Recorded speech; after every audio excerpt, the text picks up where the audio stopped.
အားလုံးကိုမင်္ဂလာပါလို့ယေရှုနာမ၌တဖန်နှုတ်ဆက်ပါတယ်ဖခင်သခင်ရဲ့ဂျေဇုနဲ့ဂရုဏာတော်ကြောင့်လူအသက်တာကိုပြောင်းလဲစေပြီးယေရှုခရစ်၌ကယ်တင်ခြင်းတို့ပို့ဆောင်ပေးနေသောနှုတ်ကပတ်တော်တည်သောတမန်ကျမ်းစာကိုဒီကနေ့ဥပုသ္စာပြေသင်ခန်းစာများအဖြစ်လေ့လာတော့မှာဖြစ်ပါတယ်လေ့လာတော့မယ့်ဥပုသ္စာပြေသင်ခန်းစာကတော့ The Promise ဆိုတဲ့ဒီစာအုပ်လေးရဲ့ခေါင်းစဉ်ခွဲ၄ဖြစ်တဲ့ထာဝရပရိညင်တစ်ခုဆိုတဲ့ခေါင်းစဉ်ခွဲပဲဖြစ်ပါတယ်ဘုရားသခင်နှုတ်ကပတ်တရားတော်ကိုဆင်မြင်နာတော်သားဆင်နေကြတဲ့လေလာသူများယုံကြည်သူများနဲ့တင်းသူတင်းသားများအားလုံးကိုလိုက်လဲလဲကြိုးဆိုပါရယ်တင်းတို့ရဲ့ကြည်ရှုပေးခြင်း share ပေးခြင်း comment တွေ react တွေပေးခြင်းအားဖြင့်ဒီဗီဒီယို clip ထဲမှာပါတဲ့နှုတ်ကပတ်တရားတော်တွေဟာအတိုင်းထက်အလွန်ဘုရားရဲ့နှုတ်ကပတ်တော်ကိုဝင်ငါပေးနေရပါတယ်အဲ့ဒီအတွက်ကြောင့်တင်းတို့ရောက်စီတိုင်းကိုဘုရားသခင်ဆက်လက်ကောင်းကြီးချပေးပါစေကျွန်တော်တို့ဒီကနေ့ရှေ့ဆက်တင်ခန်းစာမြတ်မသွားခင်ဘုရားသခင်ရဲ့တန်ရှင်းသောဝိညာဉ်တော်ကထာဝရပရိညင်ဟာဘာလဲဆိုတာနားလည်ခွင့်ပေးဖို့အတွက်ဆုတောင်းခြင်းအပြင်ကျွန်တော်တို့အချိန်နဲ့အသက်တာကိုဆက်ကပ်ကြစို့ကောင်းကင်မြေကြီးသမုဒ္ဒရာနဲ့ဆိုင်းရည်တွင်းတို့ကိုဖန်ဆင်းတော်မူ၍လူတတော်အပေါင်းတို့ကိုမိမိရဲ့ရင်ဝယ်သားကဲ့သို့အလွန်ချစ်မြတ်နိုးတော်မူသောတရှင်သောဘုရားဒီကနေ့ဒီအချိန်ဒီနာရီအတွက်ကိုရောကိုအထူးကျေးဇူးတင်ပါ၏ဥပုသ်တော်နေ့အတွက်လည်းကိုရောကျေးဇူးတင်ပါ၏ဒီကနေ့ကိုရောရှင်ရဲ့နှုတ်ကပတ်တရားတော်ကိုနားထောင်ရတဲ့ဝေငှရတဲ့အတွက်ကိုရောကျေးဇူးတော်ကြီးမားလာပါတယ်ကိုရောပေးထားသောထာဝရပရိညင်တွင်လိုအပ်သောအကြောင်းအရာများတာဝန်များသင်္ကေတများနာမည်ပြောင်းလဲခြင်းများရဲ့အနက်အတိတ်ပဲများစသည်ဖြင့်ကျွန်တော်တို့နားလည်နိုင်ဖို့ရန်ကိုရောရှင်မဆတော်မူပါကျေးဇူးတော်ကြီးမားလာတော့ဖခင်ဒီကနေ့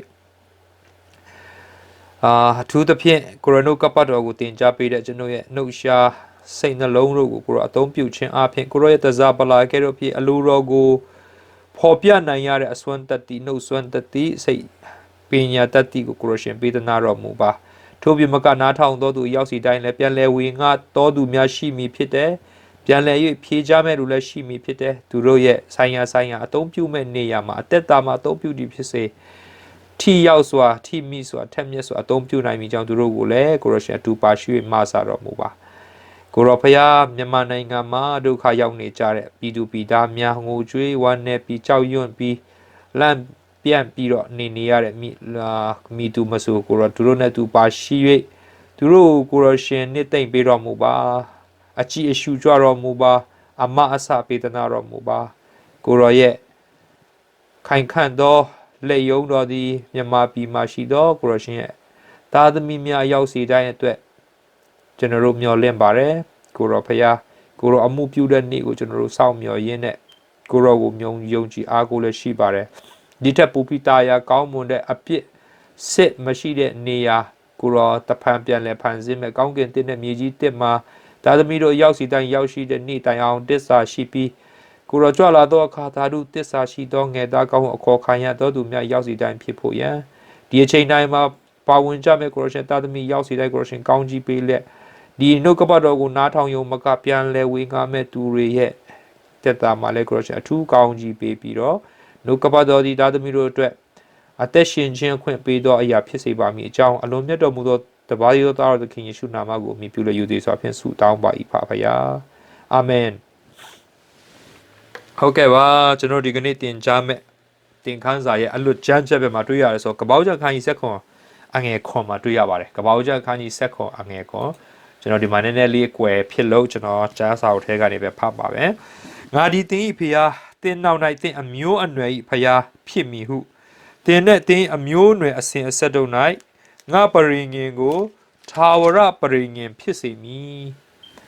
ဖတ်ကြားသွားတဲ့နှုတ်ကပတ်တော်ဂျာနာသူရောက်စီတိုင်းအတွက်တိဆောက်စရာဖြစ်ဖို့ဖျားကောင်းကြီးပေးပါစေကျွန်တော်ဖျားသခင်ကအာဗြဟံကိုခေါ်တဲ့အကြောင်းဒီကနေ့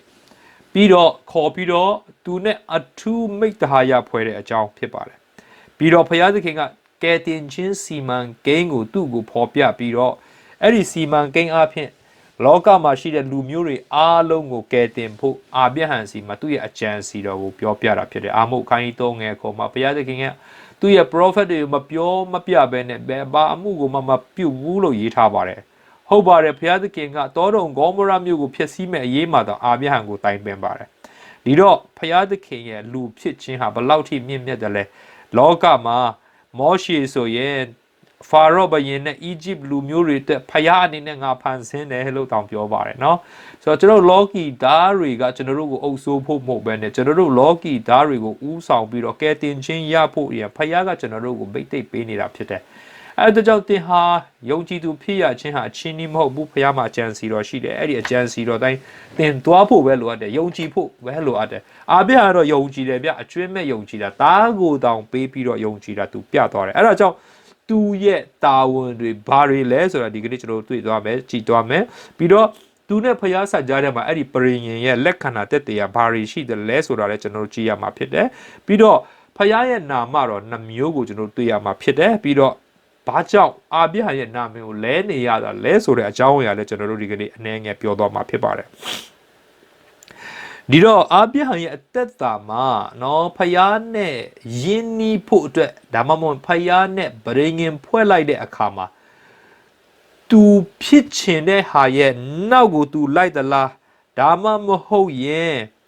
်ဖယားခိုင်းတဲ့အတိုင်းသူအသက်ရှင်သလားဆိုတော့ဖယားနဲ့ပရိညင်ဖွဲ့ပြီးဆိုရင်ကိုဖြစ်ချင်တာကြီးပဲအကုန်လုံးဖြစ်လို့မရတော့ဘူးကိုဖြစ်ချင်တဲ့ဟာတွေကိုကအကုန်လုံးဆွန့်လွတ်လိုက်တာဖြစ်တယ်ဖယားကကိုကိုဖြစ်စေချင်တဲ့အတိုင်းကိုသက်ရှင်တာဖြစ်တယ်ဆိုတော့ကျွန်တော်တို့ရဲ့ attitude ပေါ့နော်ကျွန်တော်တို့သဘောထားကဖယားနဲ့ပရိညင်ဖွဲ့ပြီးတဲ့နောက်မှာပြောင်းလဲရမှာဖြစ်တယ်အာဘိဟန်ရဲ့သဘောထားပြောင်းလဲတယ်ဒီတော့တင်းနဲ့ကျွန်ုပ်လဲဘယ်လိုပဲဆိုစေဖယားသခင်ရဲ့ပရိညင်ကျွန်တော်တို့ဖွဲ့ပြီးဆိုကျွန်တော်တို့လည်းကျွန်တော်တို့ရဲ့သဘောထားတွေပြောင်းလဲရမှာဖြစ်တယ်ဒီတော့တင်ရောဖယားနဲ့ပရိညင်ဖွဲ့ဘူးသလားတင်းနဲ့ချင်းခံတဲ့နေ့ဟာလဲဖယားနဲ့ပရိညင်ဖွဲ့တာပဲမဟုတ်လားဒီလိုပြီးတော့တူးချင်းစီနှစ်ချင်းခန္ဓာတစ်ကြိမ်နဲ့ပြီးသွားတာမဟုတ်ကျွန်တော်တို့တဖြည်းဖြည်းနဲ့ဖယားနဲ့ပို့ပြီးရင်းနှီးလာလေဖယားနဲ့ကျွန်တော်တို့ပို့ပြီးတော့ပရိညင်ဖွဲ့လေပဲ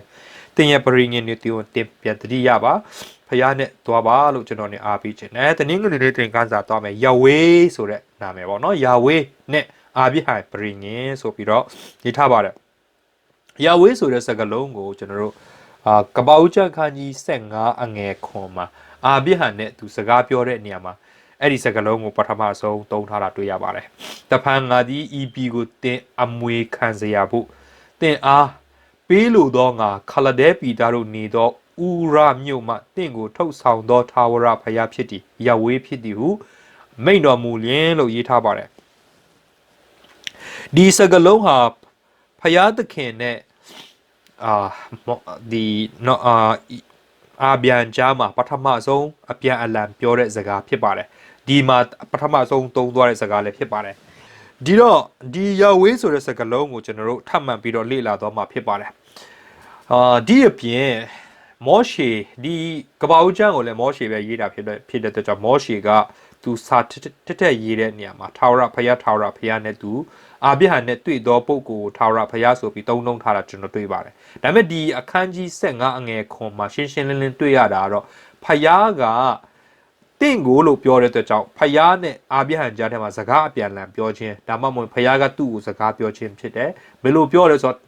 နင့်ကိုထုတ်ဆောင်တဲ့ထာဝရဘုရားဖြစ်တယ်လို့သူ့ကိုယ်သူမိတ်ဆက်လိုက်တာဖြစ်တယ်တနည်းအားဖြင့်ပြောမယ်ဆိုရင်ယာဝေးဖြစ်တယ်လို့မိတ်ဆက်လိုက်တာဖြစ်တယ်ကျွန်တော်တို့မိခွန်းနံပါတ်1ကျွန်တော်ဥပုသ္စာပြေဖြေတဲ့လူကိုပြောတာဖြစ်တယ်မိခွန်းနံပါတ်1ကိုအမှတ်ရမယ်ဆိုရင်ကျွန်တော်ခဏနေရှင်းပြပါမယ်เนาะမိခွန်းနံပါတ်1ထဲမှာ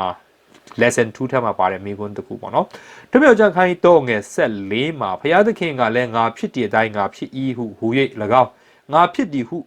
အမည်ရှိသောသူဒီဆိုပြီးတော့ငါဖြစ်တည်တိုင်းငါဖြစ်၏ဆိုတဲ့စကားလုံးကိုသုံးတယ်အဲ့ဒီအမည်အဲ့ဒီငါဖြစ်တည်ဆိုတဲ့စကားလုံးကိုအမည်လို့လည်းခေါ်သေးတယ်ပြောချင်တာဖယားရဲ့ပုဂ္ဂလိကဆိုင်ရာနာမည်ပုဂ္ဂိုလ်ဆိုင်ရာနာမည်ဖြစ်တယ်အမည်လို့ပြောတဲ့အတွက်ကြောင့်ပေါ့နော်ငါဖြစ်တည်ဆိုတာဖယားနာမည်ပေါ့နော်ဆိုတော့ကျွန်တော်တို့အဲ့လိုတာမန်အဖြစ်နားလည်မယ်ဒါဆိုတော့သူကကျွန်တော်ကအဲ့ဒီအတုံးလုံးလေးအနည်းငယ်လေးရှင်းပြချင်တယ်โอเคပထမအဆုံးအနေနဲ့ခုနငါဖြစ်တည်တိုင်းငါဖြစ်တည်ဆိုတဲ့စကားလုံးကိုအင်္ဂလိပ်လိုကြည့်မယ်ဆို I am who I am ဒါမှမဟုတ် I am that I am ဆိုတဲ့စကားလုံးသုံးထားပါတယ် I am ဆိုတဲ့စကားလုံးကိုခရစ်တော်ကလည်းအာဗြဟံမတိုင်မီငါရှိ၏ဆိုတဲ့အတုံးအနှုံးသုံးသွားတယ်ဆိုတော့ခရစ်တော်ကလည်းသူ့ကိုသူ I am နော် I am ဆိုတာခုနှစ်ကြိမ်ယောဟန်ထဲမှာရှင်ယောဟန်ထဲမှာခုနှစ်ကြိမ်သူသုံးသွားတာတွေ့ရတယ်ငါဟာလောကရဲ့အသက်မုံဖြစ်တယ်ငါဟာလန်ခရီးဖြစ်တယ်စသဖြင့်သူသုံးသွားတာ I am ဆိုတဲ့စကားလုံးသူသုံးသွားတာဖြစ်တယ်ဆိုတော့ဒီ I am မှာဗာဒိတ်ပဲရှိတယ်ဆိုတော့ အတိတ်ပက်စုပ်ပန်အနာဂတ်ကိုအမြဲတမ်းခြုံငုံထားတာဒီစကားလုံးကတွေ့ရတာဖြစ်တယ်ဒီအပြင်ဒီမှာသူ့ရဲ့ဟေဘဲစကားလုံးကိုနည်းနည်းကြည့်လိုက်မယ်ဆိုရင်ကျွန်တော်တို့နားမလဲဒီတိုင်အောင်ပေါ့နော်ကျွန်တော်နားလဲတလောက်နဲ့ဆိုရင် A ရဲ့ asa A ရဲ့ A ရဲ့ asa A ရဲ့ဆိုတော့အဲ့ဒီ A ရဲ့ဆိုတဲ့စကားလုံးမှာ I am ပေါ့နော်အဲ့ဒီ A ရဲ့စကားလုံး A ရဲ့ဆိုတဲ့စကားလုံးကအာဟာယဆိုတဲ့စကားလုံးကနေလာတာဖြစ်တယ်ဟာယဆိုတာက to be ဒါမှမဟုတ် become ဆိုတဲ့အဓိပ္ပာယ်ဖြစ်လာတယ်ဆိုတဲ့အဓိပ္ပာယ်မျိုးဒါမှမဟုတ်တည်ရှိတယ်ဆိုတဲ့ရှိတည်ဖြစ်တည်ပေါ့နော်အဲ့ဒီစကားလုံးအဓိပ္ပာယ်ဖြစ်တယ်ဆိုတော့ဟာယဆိုတဲ့ကရိယာကနေနော် I am ဆိုတဲ့ခုနနော် A ရဲ့ဆိုတဲ့စကားလုံး I am ဆိုတော့ A ရဲ့ပေါ့နော်ဆိုတော့အဲ့ဒီ A ရဲ့စကားလုံးနဲ့ဟာယဆိုတဲ့စကားလုံးကအတူတူတွေပဲဖြစ်တယ်အတူတူဆိုတော့ဟိုက I ပါတာတခုရဲ့ဒီဘက်က I am ဆိုတဲ့ verb ကရိယာတစ်ခုလုံးကိုပဲတုံထားတာကျွန်တော်တွေ့ရတယ်ဒီမှာဟာယဆိုတဲ့စကားလုံးကနော်ဒီယာဝိဆိုတဲ့ယာဝေးဆိုတဲ့စကားလုံးကိုလာရခြင်းအကြောင်းဖြစ်တယ်ပြောချင်တာကယာဝေးဆိုတဲ့စကားလုံးကဒီဟာယကနေစီးဆင်းလာတဲ့စကားလုံးတစ်လုံးပဲဖြစ်တယ်သူရဲ့စကားလုံးတွေကိုကျွန်တော်နားမလည်ပေမဲ့လည်းเนาะကျွန်တော်တို့နည်းနည်းကြည့်လိုက်စကားလုံးတွေခက်ဆင်ဆင်တွေဖြစ်တယ်ဆိုတာကျွန်တော်နေပြချင်တော့ဒါတက်တက်ရေးထားတာဖြစ်တယ်နားလည်တဲ့လူအနေနဲ့လည်းပို့ပြီးသဘောပေါက်ဖို့ဖြစ်တယ်ဒီနေရာမှာကျွန်တော်သတိထားဖို့ကယာဝေးဆိုတဲ့စကားလုံးကသူကတရမပါလာဘူးเนาะ consonant ပဲဖြစ်တယ်ဒီတော့ပြင်းတွေပဲထွက်တဲ့ခါကျတော့အတန်ထွက်လို့မရဘူးအတန်ထွက်လို့မရတာတကယ်တော့ဂျူးတွေကဒီစကားလုံးကိုအတန်မထွက်ဘူးဒီစကားလုံးအတန်မထွက်ဘူးဆိုအံ့ဩစရာတွေ့ရတယ်เนาะဆိုတော့ဒီဟာယကနေသူတို့နောက်ပိုင်းမှာစကားလုံးပြောင်းလာပြီးတော့ယာဝိတ်ဆိုတဲ့စကားလုံးကိုထုတ်လာတာဖြစ်တယ်ဒီတော့သူ့ရဲ့တရတွေကိုသူတို့ဒီမှာယာဝိတ်ဆိုတဲ့စကားလုံးမှာတွားပြီးတော့အသုံးပြုတာကျွန်တော်တို့တွေ့ရတယ်ဒီအပြင်ယာဝိတ်ဆိုတဲ့စကားလုံးကိုเนาะဒီဟေဘရဲလူတွေကကျွန်တော်ကိုဟေဘရဲလူအခုလဲလောလောလတ်လတ်ကျွန်တော်ဟေဘရဲစာတင်နေတယ်ဟေဘရဲစာတင်ပေးတဲ့ဆရာတွေကျွန်တော် BA တုန်းကဟေဘရဲစာတင်ပေးတဲ့ဆရာတွေပြီးတော့ကျွန်တော် BA တုန်းကကျွန်တော် professor တယောက်ဆိုရင်တော့ Arabic ဘာသာစကားကိုเนาะသူရဲ့မိခင်ဘာသာစကားလို့ပြောနိုင်တယ်သူရဲ့တင်ကြားမှုတွေကျွန်တော်လေ့လာတယ်ဆိုတော့ပြောချင်တာသူတို့ဟေဘရဲစကားကိုကောင်းကောင်းမွန်မွန်ပြောနိုင်လောက်တဲ့အထိကျွန်တော်တို့မှာရှိတယ်ကောင်းကောင်းမွန်မွန်နားလဲတယ်ဒီအပြင်နော်ဟေဘရဲလူအခုချိန်မှာစက္ကန့်နေတဲ့Judaism တွေပေါ့နော်ဂျူးလူမျိုးတွေဂျူးဘာသာဝင်တွေကအစဒီ WHYH ပေါ့နော်ဒါမှမဟုတ်ရင်လဲ Yotheva Pay ပေါ့အဲ့ဒီစကားလုံးနော်ယာဝိဆိုတဲ့စကားလုံးကိုသူတို့ကအတန်မထွက်ဘူးဒီစကားလုံးနေရရောက်တိုင်းသူတို့ဘယ်လိုဖတ်လဲဆိုတော့ Adonai ဆိုပြီးအတန်ထွက်တယ်ဆိုတော့နော်ကျွန်တော်တို့ကဒီစကားလုံးပေါင်းလိုက်တဲ့အခါကျဒါက Yod Hey Vav Hey ဆိုတော့ဒါကသူ့ရဲ့ vowel ထပ်ဖြည့်လိုက်ရင်သူ့ရဲ့တရကိုထပ်ဖြည့်လိုက်မယ်ဆိုရင်ဒီဟာကယာဝေးဆိုပြီးအတန်ထွက်တာပဲဘာဖြစ်လို့သူတို့ယာဝေးလို့အတန်မထွက်တာလဲလို့ကျွန်တော်စဉ်းစားတယ်တကယ်တော့အဲ့ဒီယာဝေးဖြစ်သွားအောင်လှုပ်လိုက်တာကဒီ900စု800စုလောက်ကစပြီးတော့လှုပ်လိုက်တဲ့ဟန်ရှိတယ်အဲ့ဒီအတွက်ကြောင့်ဒါကလည်းသူတို့ဒီဟေဘရဲဘာသာစကားတိမ်ကောသွားမှာကိုစိုးတဲ့အတွက်ကြောင့်သူတို့လူတွေမှတ်မိအောင်လို့ဆိုပြီးတော့ရေးထားတဲ့သဘောဖြစ်ပြီးတော့ဘယ်သူမှကဒီစကားလုံးကိုအတန်ထွက်ပြီးမှဖတ်ဘူးတဲ့အကြောင်းအာဒိုနိုင်းဆိုပြီးတော့ပဲသူတို့ဖတ်တဲ့အကြောင်းပြောချင်တာကဟေဘရဲလူတွေကိုယ်တိုင်ကဒီယာဝေးဆိုတဲ့စကားလုံးကိုယာဝေးလို့မထွက်ဘူးအာဒိုနိုင်းလို့ထွက်တယ်ပြီးတော့ဟေဘရဲစာတတ်တဲ့ဆရာတွေလည်းအာဒိုနိုင်းလို့ထွက်ပါတယ်သူတို့ကယာဝေးလို့ဘယ်တော့မှမထွက်ဘူးဘာဖြစ်လို့လဲဆိုတော့ဖယားနာမတော်ကိုအယံမြင့်မြတ်တဲ့တန့်ရှင်းတဲ့အတွက်ကြောင့်သူတို့မထွက်ရဲဘူးလို့သူတို့သတ်မှတ်ထားပါတယ်တနည်းအားဖြင့်ပြောမယ်ဆိုရင်ဒီယာဝေးဆိုတဲ့စကားလုံးအတန်ထွက်ဟာသူတို့တီထွင်ထားတဲ့အရာဖြစ်ပြီးတော့ဒီစကားလုံးရဲ့အတန်ထွက်မှန်ကန်မှုရှိခြင်းမရှိခြင်းဘယ်သူမှအာမခံပေးလို့မရအောင်ပေးလို့မရတဲ့အတွက်ကြောင့်ဂျူးတွေကဘယ်လိုထင်လဲဘယ်လိုယုံကြည်လဲဆိုတော့သူ့အမီမဟုတ်ဘဲနဲ့သူ့နာမည်ဘာဆိုပြီးတတ်ပြီးတော့ခေါ်ခြင်းဟာသူ့နာမကိုမထီမဲ့မြင်ပြုရကြတယ်ဒီတော့သူ့နာမကိုယာဝေးလို့ခေါ်တဲ့နေရာမှာအာဒိုနိုင်းဆိုတဲ့စကားလုံးဖြစ်စေအယ်လိုဟင်ဆိုတဲ့စကားလုံးဖြစ်စေတခြားဖယားရဲ့နာမည်ပဲဒါပေမဲ့ဖယားရဲ့ဂုဏ်ကိုခေါ်တဲ့နာမည်တွေနဲ့ခေါ်လိုက်တာသူတို့အတွက်ဖယားကိုပိုပြီးလေးစားရကြတယ်လို့သူတို့ယုံကြည်တဲ့အတွက်ကြောင့်အာဒိုနိုင်းလို့ခေါ်ခြင်းဖြစ်တယ်တနည်းအားဖြင့်ပြောမယ်ဆိုရင်ဥပမာကျွန်တော်တဲ့အသက်မဒါမှငယ်တဲ့လူတွေကကျွန်တော်တို့ရဲ့မြန်မာနိုင်ငံရှိအရှေ့ပိုင်းပေါ့နော်ဒီ အာရှရဲ့ထုံထုံးဆိုင်ရကျွန်တော်တက်အရန်ငယ်တဲ့လူတယောက်ကကျွန်တော်နာမည်အရင်နဲ့ခေါ်ကျွန်တော်မကြိုက်ဘူးဒါမှမဟုတ်ရင်ကျွန်တော်တက်ငယ်တဲ့လူတယောက်ရောက်ကျွန်တော်ကိုဦးဒါမှမဟုတ်ရင်ဆရာဒါမှမဟုတ်တခုခုမတတ်ပဲနဲ့ကျွန်တော်ခေါ်ခြင်းဟာနာမည်ကိုအလုံးလိုက်ခေါ်ခြင်းဟာကျွန်တော်တို့ရိုင်းဆိုင်တယ်ကျွန်တော်ထင်ကြတယ်ဟုတ်တယ်မလားအဲ့ဒါကြောင့်ကျွန်တော်တို့နာမည်အရှိမဦး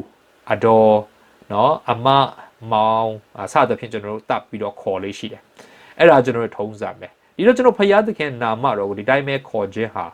ရိုင်းဆိုင်ရကြတယ်လို့သူတို့ကမြင်ချင်းလည်းဖြစ်နိုင်တယ်ဘာပဲပြောဒီယာဝေဆိုတဲ့စကားလုံးကိုYHWH ကနေ Latin လို့သူတို့ကြည့်တဲ့အခါကျတော့ Y နေရာမှာ J ထည့်လာပြီးတော့ JHWH ဖြစ်လာတယ်ဒီ JHWH ကနေ Adonai ဆိုတဲ့ခုနကသူတို့အတန်ထွက်တဲ့စကားလုံးကရှိတဲ့အဲ့ဒီမှာပါလာတဲ့သူရဲ့တရအတန်တွေဖြစ်တဲ့ AOA အဲ့ဒီ၃လုံးကိုအဲ့ဒီခုန Java ဆိုတဲ့စကားလုံးမှာသူတို့သားသုံးလိုက်တယ်ကျွန်တော်အနီရောင်လေးနဲ့ဂျာညက်ထားပါတယ် Jehovah ဆိုတဲ့စကားလုံးထွက်လာတယ်အဲ့ဒီ Jehovah ကတော့ Latin လို့ထွက်တဲ့စကားလုံးမျိုးဖြစ်လိမ့်မယ်ဒီတော့နောက်ပိုင်းမှာသူတို့1200စုလောက်ပိုင်းမှာပေါ့နော်ဒါ Roman Catholic ကတော့1538နောက်ပိုင်းလို့သူတို့ပြောပါတယ်ဒါပေမဲ့တခြားစာပေတွေကတော့1200 century နောက်ပိုင်းအင်္ဂလိပ်လိုထွက်လာတဲ့အခါမှာအဲ့ဒီ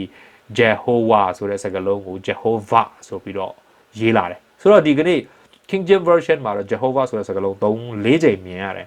King James Version ဖြစ်စေ New King James မှာတော့မတွေ့ရဘူးသူတို့ဒီ Yahweh ဆိုတဲ့စကားလုံးကို LORD Lord ဆိုပြီးတော့ကျွန်တော်မြန်မာလိုကျတော့ထာဝရဖယားလို့ရေးထားပါတယ် LORD Lord လို့ရေးတဲ့နေရာမှာ2မျိုးရှိတယ် Adonai လဲ Lord ပဲဒါပေမဲ့ Yahweh လဲ Lord ပဲဒါပေမဲ့ Adonai ကိုကျတော့ L ကအကြီး ORD ကအသေးနဲ့နော် capital နဲ့မှရေးထားပဲနဲ့ small letter နဲ့ရေးထားပါတယ်ဒါပေမဲ့ Yahweh ကျတော့ LORD Lord ဆိုတဲ့နေရာမှာ L အကြီး O အကြီး R လည်းအကြီး D လည်းအကြီးတွေနဲ့ရေးထားတာ capital နဲ့ရေးထားတာပေါ့နော်ဆိုတော့ဒီ Yahweh ဆိုတဲ့စကားလုံးကိုမြန်မာအင်္ဂလိပ်မှာကြည့်မယ်ဆိုရင် Lord ဆိုပြီးရေးတာဘာသာပြန်ထားတယ် L အကြီးနဲ့ရေးတယ် O အကြီးနဲ့ရေးတယ်ဒါပေမဲ့ Adonai ဆိုတဲ့စကားလုံးကို Lord LORD အသေးတွေနဲ့ရေးတယ်ဆိုတဲ့အချက်ကိုမှတ်ထားစေချင်တယ်ဒီတော့ဓမ္မဟောင်းကျမ်းထဲမှာဖယားသခင်ကို Yahweh ဆိုတဲ့စကားလုံးနဲ့ခေါ်တယ်ခမည်းတော်ဖယားကိုဓမ္မဟောင်းကျမ်းထဲမှာမေရှိယယေရှုကိုလည်းယာရှွာဆိုတဲ့စကားလုံးနဲ့ခေါ်ပါတယ်ဒါပေမဲ့လည်းဓမ္မတစ်ကျမ်းထဲရောက်လာတဲ့အခါကျတော့အဲ့ဒီ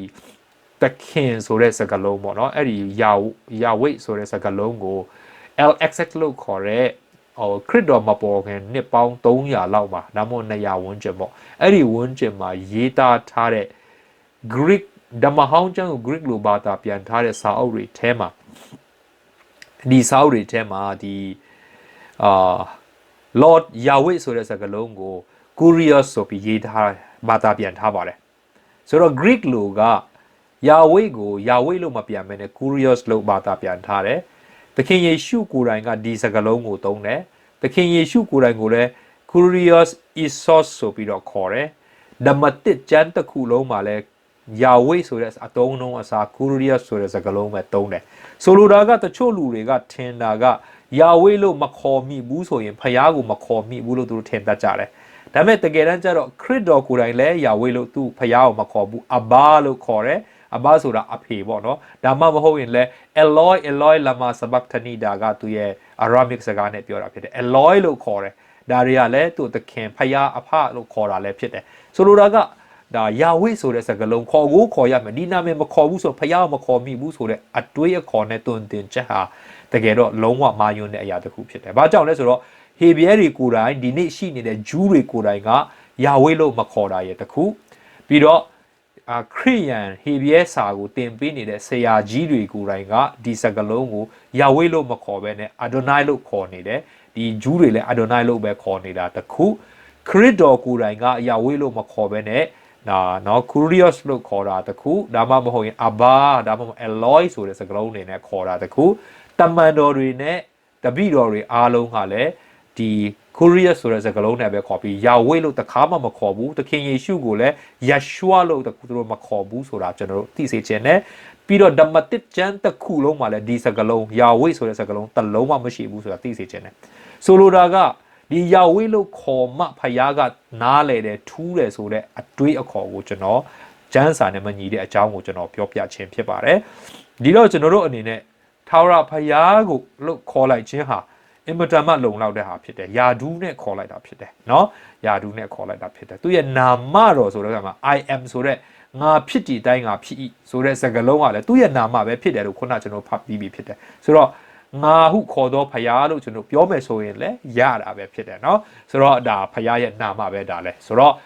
့ယာဝေးဆိုတဲ့စကားလုံးကဖယားနာမဟုတ်လားမဟုတ်လားဆိုတော့ဟုတ်ပါတယ်ဒါပေမဲ့လည်းအဲ့ဒီနာမခေါ်မှာပဲဖယားကကြားတယ်ဆိုတဲ့အတွေးခေါ်ကိုကျွန်တော်ဖျက်ဆီးချင်တာဖြစ်ပါတယ်ကပောက်ချက်ခိုင်းစနစ်ငယ်တစ်ကနေတော့မှာထာဝရဖယားဒီလဲဆိုအာဗြဟံစီစပေါ်တဲ့အချိန်မှာလဲထာဝရဖယားဆိုတဲ့ယာဝိဆိုတဲ့စကားလုံးနဲ့ပဲစပြီးပေါ်လာတာကျွန်တော်တွေ့ရတယ်မျိုးသားပေါက်ပေါ်ခြင်းတက်ကထွက်ပါငါပြက်လက်တန်တော့ပြီကိုသွားပါငါဒီတင့်ကိုငါဒီတင့်ကိုငါကောင်းကြီးပဲတင့်ကိုချိန်ဆက်သူငါချိန်ဆက်မယ်ဖယားကသူ့ကိုသူမိတ်ဆက်တဲ့နေရာမှာသူနဲ့ဖယားအာဗြဟံနဲ့သူမိတ်ဆက်တဲ့နေရာမှာအပြန်လန်သူတုံးထားတာတွေ့ရတယ်ဆိုတော့ဖယားသခင်သားလျင်ပထမဆုံးသူ့ကိုသူမိတ်ဆက်တော့အရှင်ဖြစ်တယ်ဆိုတာဒီမှာနားလည်ရတယ်ကိုခုမြောက်သောဆာလံပိုက်ငယ်30ထဲမှာလဲထာဝရဘုရားကိုတော်ထင်ရှားသောသူတို့ကိုစွန့်ပစ်ကိုတော်ကိုရှာသောသူတို့ကိုစွန့်ပစ်တော်မှာမို့အဲ့ဒီထာဝရဘုရားဆိုတဲ့ယာဝေးဟာသူ့ကိုရှာတယ်ဆိုရင်စွန့်ပစ်ယိုထုံးစံမရှိသောဘုရားဖြစ်တဲ့အကြောင်းဒီမှာ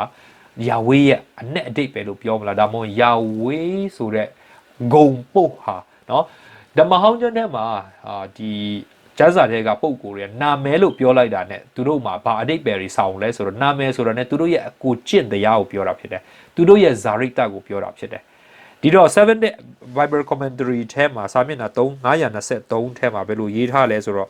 နာမည်ပေးပြီဆိုရင်အချက်3ချက်เนาะချက်3ချက်ပေါ်မူတည်ပြီးပေးတယ်နံပါတ်1နာမည်ရှင်ရဲ့ဇယိုက်ကိုကြည့်ပြီးတော့သူတို့ရေးပေးလိရှိတယ်တဲ့ပြီးတော့နာမည်ပေးပြီဆိုရင်ပေးတဲ့သူရဲ့ခံစားချက်တိုင်းပေးတာရှိတယ်တဲ့ပြီးတော့ပေးတဲ့အခြေအနေရှိတယ်တဲ့အခြေအနေပေါ်မူတည်ပြီးပေးတာဖြစ်တယ်ခဏနေကျွန်တော်အာဗြဟံရဲ့နာမည်ရှင်းပြတဲ့နေရာမှာပို့ပြီးတော့ဥပမာလေးသုံးပြီးတော့ကျွန်တော်ပြောပြပေးမယ်ဒီနေရာမှာငါကဲနှုတ်မီနော်ငါ့ကိုချစ်တော်ကြောင့်သူ့ကိုငါကဲနှုတ်မီငါ့နာမကိုတည်တော်ကြောင့်သူ့ကိုငါချီးမြှောက်ငါနာမကိုတည်တဲ့ကြောင့်ငါချီးမြှောက်မယ်ဆိုတဲ့စကားလုံးကငါနာမကိုတည်တယ်ဆိုတဲ့နေရာမှာခုနယာဝေးကိုတည်တာကိုပြောတာတဲ့ဖယားဟာဘယ်လိုဖယားမျိုးဖြစ်လဲကဲတင်တတ်သောဖယားဖြစ်တယ်သူ့ကိုရှာတော့သူကိုမှဘယ်တော့မှဆွတ်မဖြစ်တဲ့ဖယားမျိုးဖြစ်တယ်ဆိုတဲ့ဟာကိုနားလည်စေတဲ့နားလည်တဲ့အကြောင်းအရင်းကိုဒီညမှာအထူးမိမောင်းထုတ်ပြထားတယ်ဆိုတာကျွန်တော်နားလည်စေချင်တယ်ကျွန်တော်အနေနဲ့ဒီအကြောင်းအရာနဲ့ပတ်သက်ပြီးတော့ okay နောက်တစ်ခုကျွန်တော်သိဖို့ကသခင်ယေရှုဆိုရင်ဥပမာသခင်ယေရှုဆိုရင်သူ့မှာနာမည်အများကြီးရှိတယ်နော်သူဟာအသက်မုံလည်းဖြစ်တယ်တက်ဆိုင်ရည်လည်းဖြစ်တယ်လမ်းခရီးလည်းဖြစ်တယ်တမာတရားလည်းဖြစ်တယ်နော်ထားမြောက်ခြင်းအကြောင်းလည်းဖြစ်တယ်အသက်ရှင်ခြင်းအကြောင်းလည်းဖြစ်တယ်နော်သူဟာတကဝလည်းဖြစ်တယ်နော်သခင်ယေရှုဟာတိုးလည်းဖြစ်တယ်ချင်းသိပ်လည်းဖြစ်တယ်မွေလည်းဖြစ်သေးတယ်เนาะသူ့မှာအနာမည်တွေအများကြီးပဲဖြစ်တယ်ဒီတော့တင့်ဘဝမှာเนาะတင်ဘလို့သူဟာတိုးထိတ်ရှင်လည်းဖြစ်တယ်ဗောနော်ဆိုတော့ကျွန်တော်တို့ဟာတိုးတကောင်ကျွန်တော်တို့အတွက်ကိုစားအသေးခါမဲ့တိုးတကောင်လိုချင်တဲ့အချိန်မှာခရစ်တော်ဟာကျွန်တော်တို့အတွက်တိုးဖြစ်တယ်ဆိုလိုတာကကျွန်တော်တို့ဘဝမှာကျွန်တော်တို့ကိုစားအသေးခါမဲ့ပုံကိုတူးလိုနေတဲ့အချိန်မှာသူဟာတိုးကဲလို့ဖြစ်တယ်တကယ်လို့များကျွန်တော်တို့ကရှေ့နေတူးလိုနေမယ်ဆိုရင်သူဟာရှေ့နေနေနဲ့ကျွန်တော်တို့အတွက်ရပ်တည်ပေးလို့ရတယ်တကယ်လို့ကျွန်တော်တို့မိတ်ဆွေတယောက်လိုနေတယ်ကျွန်တော်တို့လူတွေစွန့်ပစ်ပြီးကျွန်တော်မိတ်ဆွေမရှိဘူးဆိုတော့ तू ဟာမိတ်ဆွေကောင်းဖြစ်တယ်ကျမ်းစာထဲမှာရေးထားတယ်ဒီတော့ तू ဟာနာမည်တစ်ခုထဲနဲ့လုံလောက်တဲ့ပုံကိုမဟုတ်ဘူးသူ့မှာနာမည်အများကြီးရှိတယ်အဲ့ဒီနာမည်တစ်ခုစီတိုင်းဟာလည်းတရားဟောနေတဲ့နာမည်တွေပဲဖြစ်တယ်ဆိုတော့ကျွန်တော်တို့ရဲ့လိုအပ်မှုပေါ်မှာမူတည်ပြီးတော့ခရစ်တော်ကကျွန်တော်တို့အရာခတ်သိမ်းဖြစ်လို့ရတယ်အဲ့ဒါကြောင့်ဖယားသခင်လည်းထိုနည်း၎င်းပဲ तू ဟာအဒိုနိုက်တစ်ခုထဲလည်းမဟုတ်ဘူးယာဝေးတစ်ခုထဲလည်းမဟုတ်ဘူးပြီးတော့သူဟာခုနကျွန်တော်တို့ပြောနေတဲ့နာမည်တွေပေါ့နော်သူရဲ့တခြားနာမည်တွေနော်ဥပမာခုနပြောတဲ့ငါဖြစ်တဲ့တိုင်းငါဖြစ်တဲ့အေရဆိုတဲ့စကားပေါ့နော်အေရအစာအေရငါဖြစ်တယ်ဆိုတဲ့စကားလုံးသူအဲ့ဒါတခုတည်းလည်းမဟုတ်ပြန်ဘူး El Shaddai လည်းဖြစ်တယ်ဆိုတာဒီကနေ့ကျွန်တော်တို့ဒုတိယသင်ခန်းစာမှာသင်မှာဖြစ်တယ်ဒုတိယသင်ခန်းစာထဲမှာသင်တင်းလာနေမှာ El Shaddai ဆိုတာမြန်မာလိုဘာသာပြန်ထားတာတော့အနန္တတကုရှင်ဘုရားသခင်လို့ဘာသာပြန်ထားပါတယ်ဒီကနေ့ popular ဖြစ်နေဆိုတာကျွန်တော်တို့ social media တွေမှာတွေ့ရတဲ့အနန္တတကုရှင်ဘုရားသခင်အသင်းတော်ဆိုတာခုပေါ်လာပါတယ်သူတို့ထင်တာကတော့အနန္တတကုရှင်ဘုရားသခင်ကဒီအသင်းတော်ကာလပြီးတဲ့နောက်ပိုင်းမှာပေါ်လာမဲ့အသင်းတော်ဆိုပြီးသူတို့သွန်သင်ချက်မှာပါပါတယ်တကယ်တော့ El Shaddai ဆိုတာက ဒီခက်မှာပဲပေါ်တာမဟုတ်ဘူးဟိုကဘာဥကလေးကအာပြဟန်စီကလေးကပေါ်ထားတယ်ဆိုတာကိုကျန်းစာကိုလေ့လာတော်သူတိုင်းကမသိစရာအကြောင်းမရှိတဲ့အကြောင်းအရာတစ်ခုဖြစ်ပါတယ်ကျွန်တော်ခုနကပြောပြမယ်လို့ပြောတဲ့အရာကတော့ထက်မြောက်ကြခိုင်း6ငယ်3မှာတွေ့ရတဲ့အရာဖြစ်တယ်ကျွန်တော်တို့ပြီးခဲ့တဲ့သင်ခန်းစာ2ရဲ့အမေကွန်းထဲမှာနံပါတ်4 5လောက်မှာပါမလားမသိဘူးအဲ့ဒါကျွန်တော်မှတ်မိမယ်ဆိုရင်ပေါ့နော်ဆိုတော့အဲ့မှာဗာရေးထားဆိုငါဒီအာပြဟန်ယာကုတ်အိုက်ဇက်ယာကုတ်တို့အနန္တတကုရှင်ဘုရားသခင်နာမနဲ့ထင်ရှားတော်လဲထာဝရဘုရားနာမအဖြစ်သူတို့ဒီငါကိုမတိကြဆိုတော့အာပြဟန်အိုက်ဇက်ယာကုတ်တို့ကဘုရားသခင်ယာဝေးကိုနော်ထာဝရဘုရားကို El Shaddai နဲ့ပဲတည်တယ်အနန္တတကုရှင်ဘုရားသခင်နေနဲ့ပဲတည်တယ်သူ့ကိုထာဝရဘုရားဆိုပြီးမတည်ဘူးလို့ဒီကျမ်းကရေးထားတယ်ဘာကိုဆိုလိုတာလဲခုနကကျွန်တော်တို့ဖတ်ပြီးကပောက်ကျန်ခိုင်း15အငယ်ခွန်မှာခရစ်ဖယားတကယ်သူ့ကိုသူမိတ်ဆက်တာငါထာဝရဖယားဖြစ်တယ်လို့အာဗျဟန်စီမှာမိတ်ဆက်တယ်ဆိုတော့အာဗျဟန်ကထာဝရဖယားကိုသိတာပေါ့နော်သိတယ်ဒါဆိုရင်ဘာဖြစ်လို့ဒီမှာအဲ့ဒါကိုဘာဖြစ်လို့ဒီမှာမတိကျေးကျွန်ပြူတာလဲဒါမှမဟုတ်ရင်မဟုတ်မမှန်တဲ့ပုံစံမျိုးနဲ့ရေးနေတာလဲ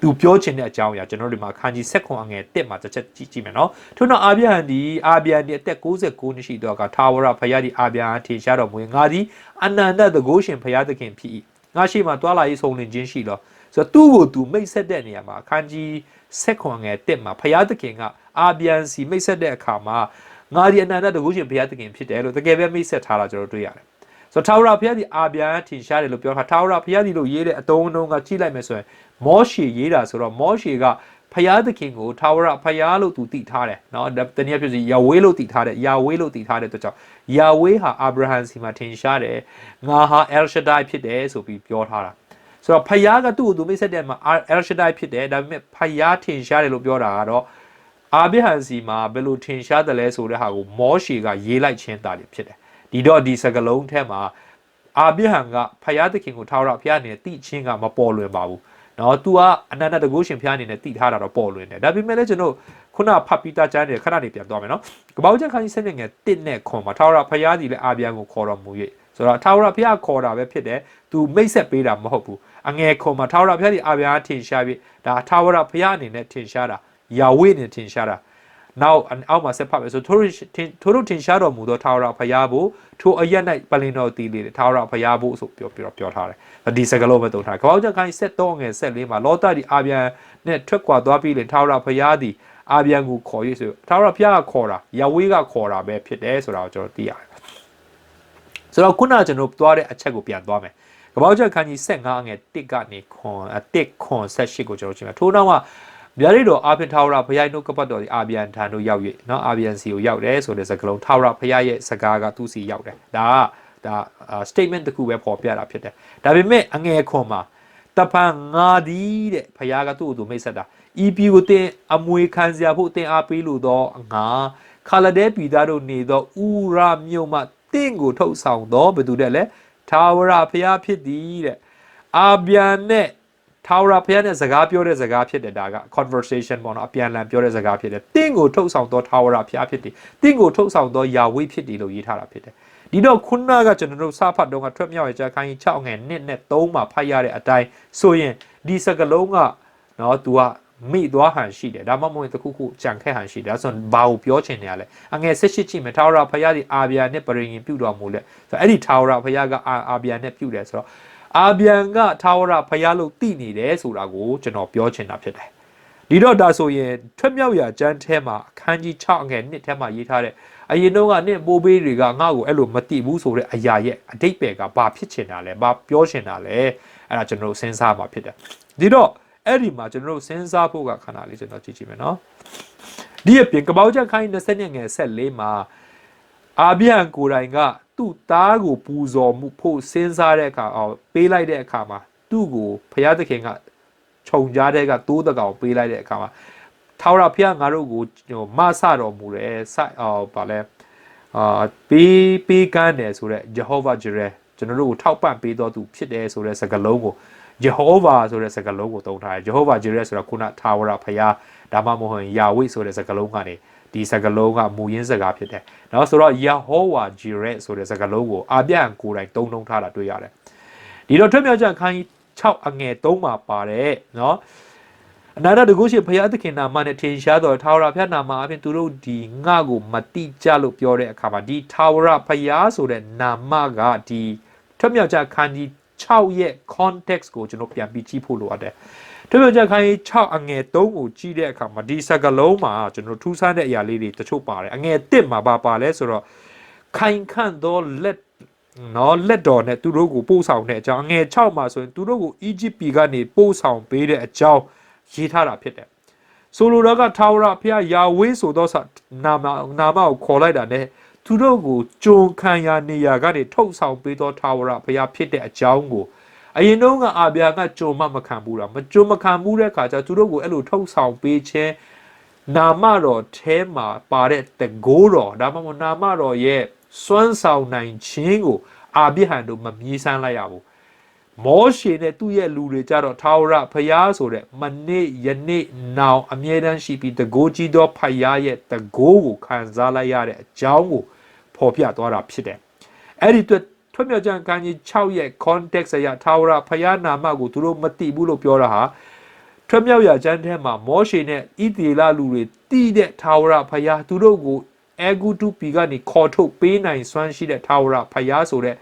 နာမတော်တည်ဟူသောသူ့ရဲ့တကိုးတော်သူ့ရဲ့လှုပ်ဆောင်နိုင်ခြင်းသူ့ရဲ့ကျင့်စာရိတ္တကိုအာဗြဟံတို့ကတောင်မမြည်လိုက်ရအောင်မတိလိုက်ရဘူးကိုတွေ့နေမတိလိုက်ရဘူးလို့ပြောခြင်းဖြစ်တယ်ဒီနာမတစ်ခုအနေနဲ့တော့အာဗြဟံတို့သိတယ်အိုက်ဇက်တို့သိတယ်ယာကုပ်တို့သိတယ်ဆိုတာကိုကျွန်တော်ရှင်းပြခြင်းနဲ့နားလည်မယ်လို့ယုံကြည်တယ်နော်နားလည်မယ်လို့ယုံကြည်တယ်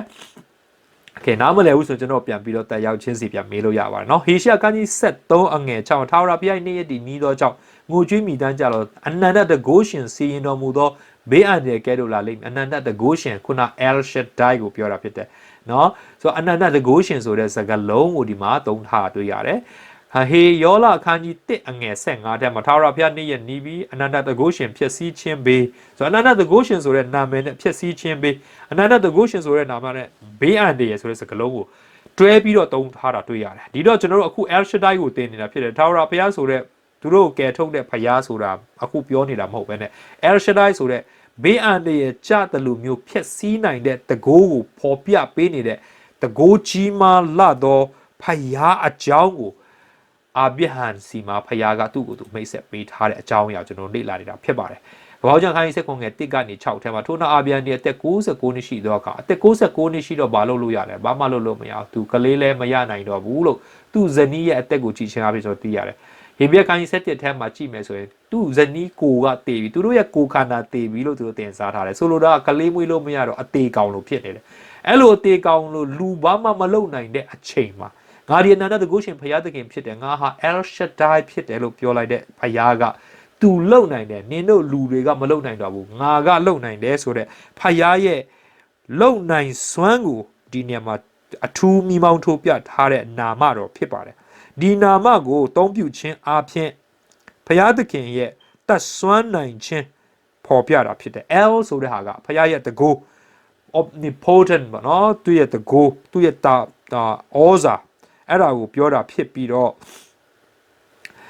Shaddai ဆိုတဲ့နာမည်က God of inexhaustible riches အယံကျွယ်ဝသောများပြားစွာရှိသောဖယားဆိုတဲ့အဓိပ္ပာယ်ကိုဆောင်တာဖြစ်တယ်တဲ့เนาะဆိုတော့တကိုးရှိတယ်ပြီးတော့အနန္တနဲ့ပြည့်ဝတယ်ဆိုတော့သူအတိုင်းအစမတိအတိုင်းအစမဲ့ချမ်းသာကြွယ်ဝဒါမှမဟုတ်တကိုးရှိတဲ့အကြောင်းဖော်ပြထားတာဖြစ်တယ်ဆိုတော့ဒီခန်းငယ်နှစ်ကနေ6အထိဖတ်လိုက်လဲအများကြီးတွေ့ရတယ်ငါရှိမှသွားလာပြီးစုံလင်ချင်းရှိတော့တဲ့ပရိညင်နဲ့တင်တဲ့ပရိညင်ကိုတင်တဲ့ငါပြုမယ်အလွန်များပြားစေမယ်ဘုရားသခင်ကငါပြုသောပရိညင်အဘဖြစ်လိမ့်မယ်သူများတွေရဲ့အဘဖြစ်မယ်တင်းရဲ့မိကိုအာပြန်လို့မခေါ်ရအာပြဟန်လို့ခေါ်ရမယ်တင်းကိုများပြားစွာသောလူမျိုးတို့ရဲ့အဘအရာမှာခတ်မယ်ဆိုတော့ပွားများစေတဲ့သဘောမျိုးเนาะထင်ရှားစေတဲ့သဘောမျိုးเนาะတကိုးကြီးတဲ့သဘောမျိုးတွေမှာဒီ El Shaddai ဆိုတဲ့နာမနဲ့တခါတည်းဒွန်တွဲပြီးတော့သူ့ကိုပွားများစေမယ်ဘယင်ဖြစ်စေမယ်လူအမျိုးမျိုးတို့ရဲ့အဘဖြစ်စေမယ်ဆိုတဲ့စကားလုံးတွေအမြဲတမ်းသူ့နောက်မှာဒွန်တွဲပြီးလိုက်လာတာတွေ့ရတယ်ဆိုလိုတာကအနန္တတကိုးရှင်ဘုရားသခင်လို့ပြောတာနဲ့သူတို့လူမတတ်နိုင်တဲ့အရာလူကအသေးကောင်လို့ဖြစ်မယ်ဒါပေမဲ့ဘုရားကသူတို့ကိုများပြားစွာမွေးဖွားစေမယ်ပြီးတော့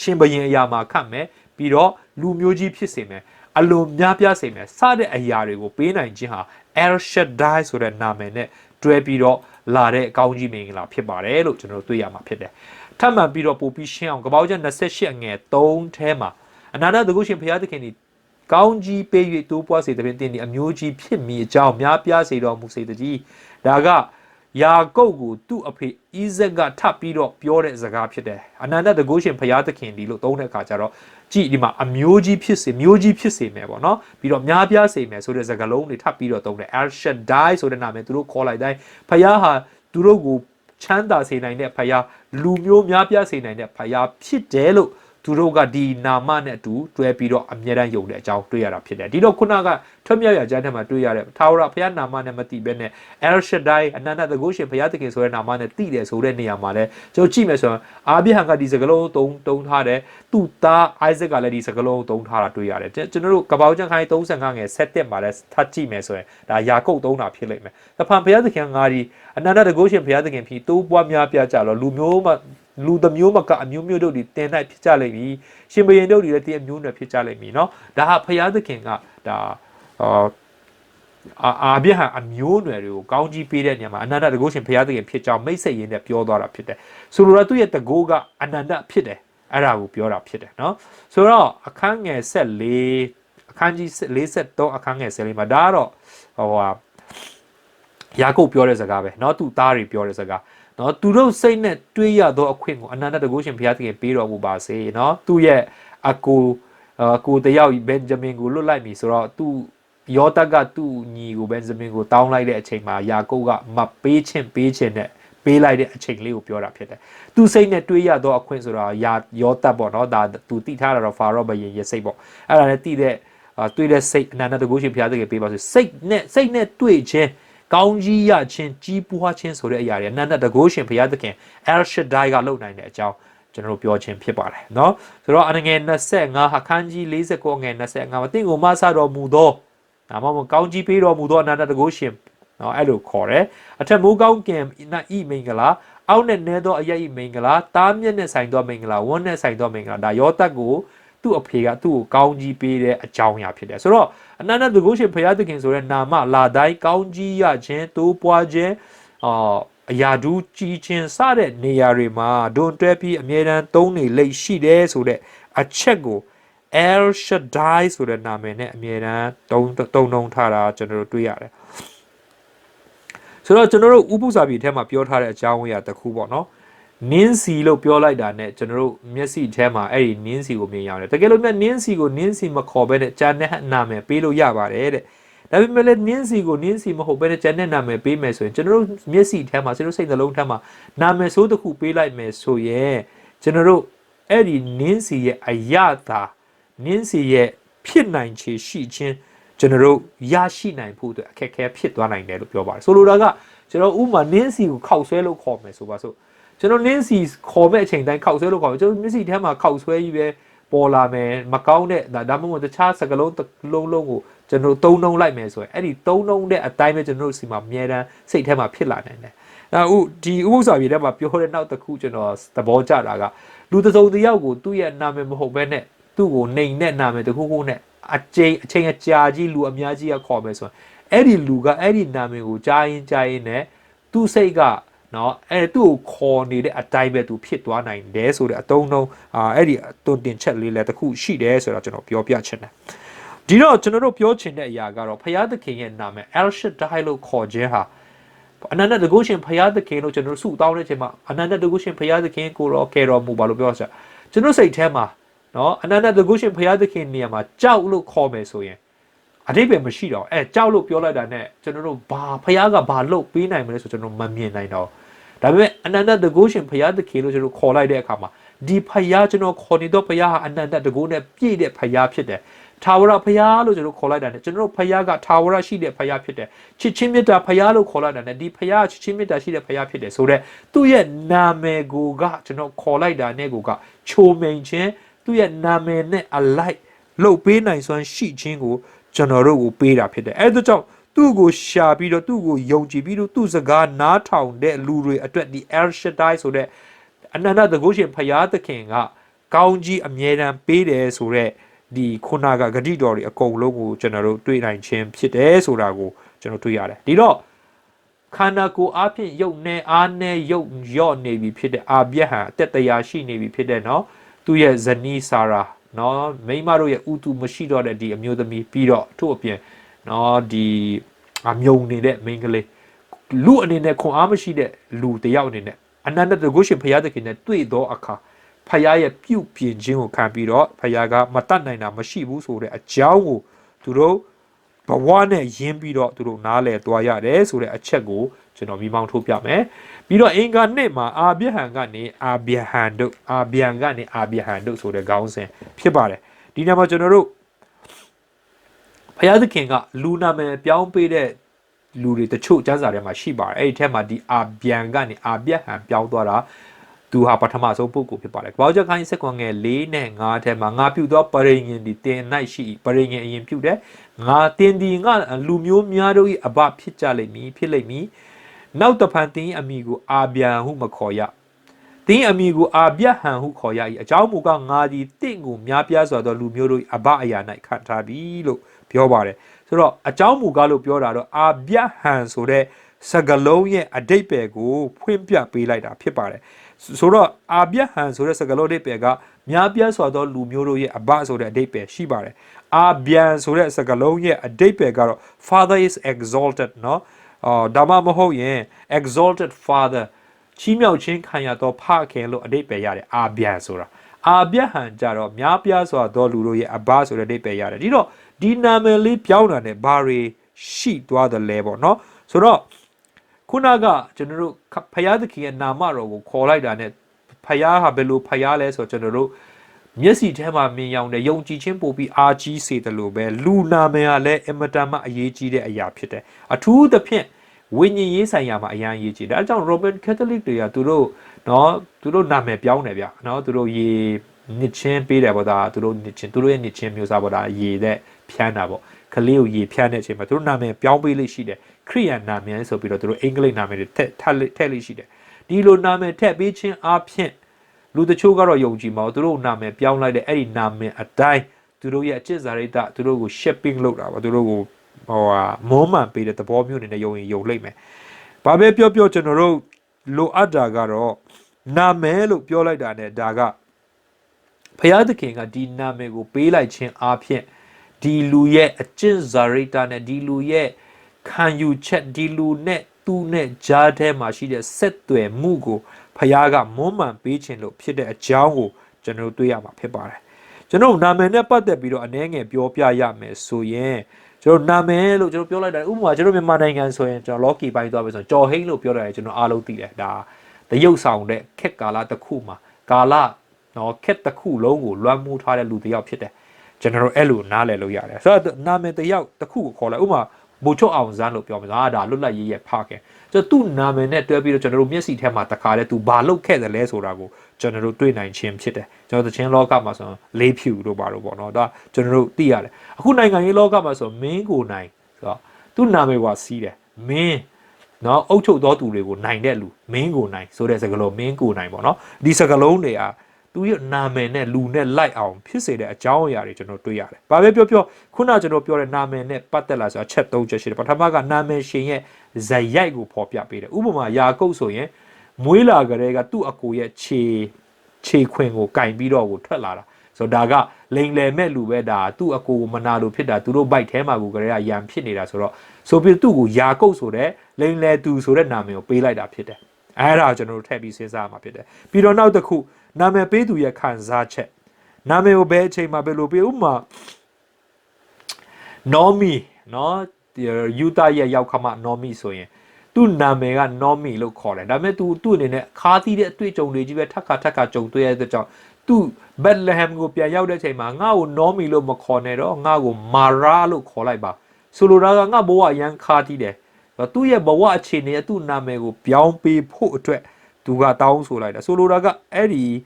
နာမည်ပေးတဲ့လူကသူတို့ရဲ့ခံစားချက်တွေအတိုင်းသူတို့ပေးတတ်တယ်ဆိုတာမျိုးဒါမှမဟုတ်ရင်လည်းအခြေအနေချင်းကပေါ်မူတည်ပြီးတော့ပေးတာမျိုးလည်းရှိတတ်တယ်ဥပမာအားဖြင့်ဒိုင်ယေလတို့ဆိုရင်ဖယားသခင်ကသူ့ကိုတရားစီရင်မယ်သူ့ရဲ့နိုင်ငံက ဖယားသခင်ရဲ့တရားစီရင်ခြင်းခံရမယ့်အချိန်တွေမှာကြုံနေတယ်အဲ့ဒီအချိန်မှာဒံယေလကိုသူတို့နာမည်ပေးလိုက်တယ်ဒံယေလဆိုတဲ့အဓိပ္ပာယ်က God is my judge ပေါ့နော်ဖယားသခင်ငါရဲ့တရားစီရင်တော်သူဖြစ်တယ်ဆိုတဲ့နာမည်မျိုးပြီးတော့ဟောရှေဆိုရင်သူ့ရဲ့တတိယသားကိုသူမွေးလာတော့စပင်ကောက်နဲ့သူကစပယ်အဲ့လိုကောက်တဲ့လူပြူမှမဟုတ်တာဟိုမှာသားမဲပြီးတဲ့စပင်ကောက်လာတာဒါဂျိန်းတယ်ပြီးဒါငါလူမဟုတ်ဘူးဆိုတော့ तू ကလိုအမီဆိုပြီးတော့နာမည်ပေးလိုက်တယ်ဆိုလိုတာကဒါငါလူမျိုးမဟုတ်ဘူးဆိုတဲ့နာမည်သူ့သားကိုလိုမီဆိုပြီးတော့နာမည်ပေးလိုက်လို့ဆိုတာတော့ဒီဟေဘရဲစကားမှာမဟုတ်ဘူးဆိုတဲ့အဓိပ္ပာယ်မျိုးပေါ့နော်လိုအမီဒါငါလူမျိုးမဟုတ်ဘူးလို့နာမည်ပေးလိုက်တာဆိုတော့သူ့ရဲ့ခံစားချက်ဖြစ်ပျက်နေတဲ့အကြောင်းအရာပေါ်မူတည်ပြီးတော့သူတို့နာမည်ပေးလေးရှိတယ်ဒီတော့နာမည်ကအင်မတန်မှအရေးကြီးကျွန်တော်တို့အယုဒယာကိုနော်အယုဒယာကိုတွားပြီးတော့မြန်မာနိုင်ငံကတွားသိမ်းတဲ့အချိန်မှာအရင်တော့ဗမာနိုင်ငံကသိမ်းတဲ့အချိန်မှာလို့ပြောမှာပေါ့နော်ဆိုတော့ဒါဘရင်နောင်ခက်မှာဘရင်နောင်မဟုတ်ပါဘူးအလောင်းဘုရားကျွန်တော်နာမည်ရမိကုန်ပြီထားပါတော့ဘရင်နောင်ပါပဲဟုတ်တယ်ထင်တယ်နော်ဘရင်နောင်ဟုတ်တယ်ဘရင်နောင်ခက်မှာသူတို့တွားသိမ်းတော့ကသူတို့ဒီယိုရီအယုဒယာကိုသူတို့မသိမ်းနိုင်ဆိုတော့ကျွန်းမှာရှိနေတဲ့ဟန်ရှိပါတယ်ဒါသွားပြီးတခါတည်းမသိမ်းနိုင်တဲ့အခါကျတော့သူတို့ဘာလုပ်လဲဆိုတော့သူ့ရဲ့နေနာအရာသူ့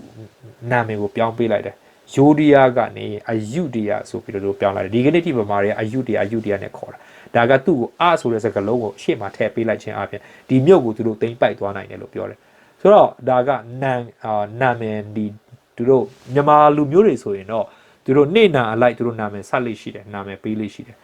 ဒါဆိုတော့သူတို့နေနာပြောင်းလိုက်ခြင်းအပြင်သူတို့အဲ့ဒီလူရဲ့ရှေ့တစ်ခုလုံးရှေ့ဘဝတစ်ခုလုံးကကောင်းသွားတာလားဆိုတော့မြန်မာနိုင်ငံမှာလူတန်း90ကျော်ရှိတဲ့ထက်မှာအဲ့လိုနေနာနဲ့ပေးတဲ့လူတွေပဲတော့အကုန်လုံးကကံကောင်းသလားဆိုတော့လည်းမကောင်းပါဘူးတော့နေနာပေးလိုက်ခြင်းအပြင်သူတို့ကံကောင်းတာလည်းမဟုတ်ပါဘူးတကယ်တော့ဒါပေမဲ့ဒီအယုဒယာနဲ့ပတ်သက်ပြီးကျွန်တော်ဒီတင်ခန်းစာတင်ရင်လည်းပါတတိယဆိုတော့သူတို့ကနန်နေတယ်ဆိုပြီးတော့ပြောလိုက်တဲ့အခါမှာယိုဒီယာကိုအယုဒယာလို့သူတို့ခေါ်လိုက်တဲ့အချိန်မှာစစ်ပွဲနိုင်စေဖို့အတွက်သူတို့စစ်သားတွေနဲ့ငါတို့နန်နေလိုက်ပြီးငါတို့နိုင်တယ်ဆိုတော့စိတ်ယုံကြည်ချက်ကိုပေးနိုင်လိုက်တဲ့အတွက်ကြောင့်အဲ့ဒါတွေပါလိမ့်မယ်လို့တော့ကျွန်တော်ယုံကြည်တယ်။ဘာပြောနာမည်တစ်ခုပြောင်းလိုက်ယုံနဲ့တော့ဒီဟာမျိုးဖြစ်သွားမယ်လို့ကျွန်တော်မယုံဘူး။ကျမ်းစာထဲမှာအာဗျံကနေအာဗျဟန်ကိုပြောင်းတာလဲနာမည်ပြောင်းလို့သူဟာနော်တကယ်ပဲဖယားသခင်ရဲ့လူဖြစ်သွားတာမဟုတ်ပါဘူး။ဖယားသခင်သူ့လူဖြစ်ပြီးမှသူ့ကိုပြောင်းပေးတာဖြစ်တယ်။ဘာကြောင့်သူဒီလိုနာမည်ပြောင်းပေးတာလဲဆိုတဲ့အခါမှာအဲ့ဒီလူကသူ့ကိုသူဘယ်လိုလူလဲဆိုတာမြင်တဲ့အရာမှာ impact ဖြစ်တာသူ့ကိုတံပြန်ပြီးတော့အကျိုးသက်ရောက်စေတာဖြစ်တယ်အဲ့တော့သူ့ကိုသူဘယ်လိုမြင်တယ်လဲနော်တင်းကိုရှီမုံလို့မခေါ်တော့ဘူးဒီကနေ့ဆိုင်ပီတာခေါ်တော့မယ်ဆိုတဲ့နာမည်မျိုးပေါ့နော်ဆိုတော့အဲ့ဒီလိုနော်ဆိုတော့ဥမာကျွန်တော်ဒန်ယေလတို့အုပ်စုဆိုရင်အဖမ်းခံရတယ်သူများစီရောက်သွားတော့သူများတွေကသူတို့နာမည်တွေပြောင်းပေးလိုက်တယ်နော်ဥမာဘယ်လ်ရှာဇာဆိုပြီးဒန်ယေလကိုပြောင်းလိုက်တယ်ဘယ်လ်ရှာဇာဆိုတဲ့အဓိပ္ပာယ်ကဘဲလ်ဆိုတဲ့ဖယားကသူ့ရဲ့အသက်ကိုကယ်တင်ကာကွယ်ပေးတယ်ဆိုတဲ့အဓိပ္ပာယ်ထွက်တယ်ဆိုလိုတာကဒန်ယေလအနေနဲ့ဒီဘဲလ်ရှာဇာဆိုတဲ့အဓိပ္ပာယ်နာမည်ခေါ်ခံတိုင်းခေါ်ခံတိုင်းသူ့ကိုဘဲလ်ဆိုတဲ့ဘာဘူးလုံ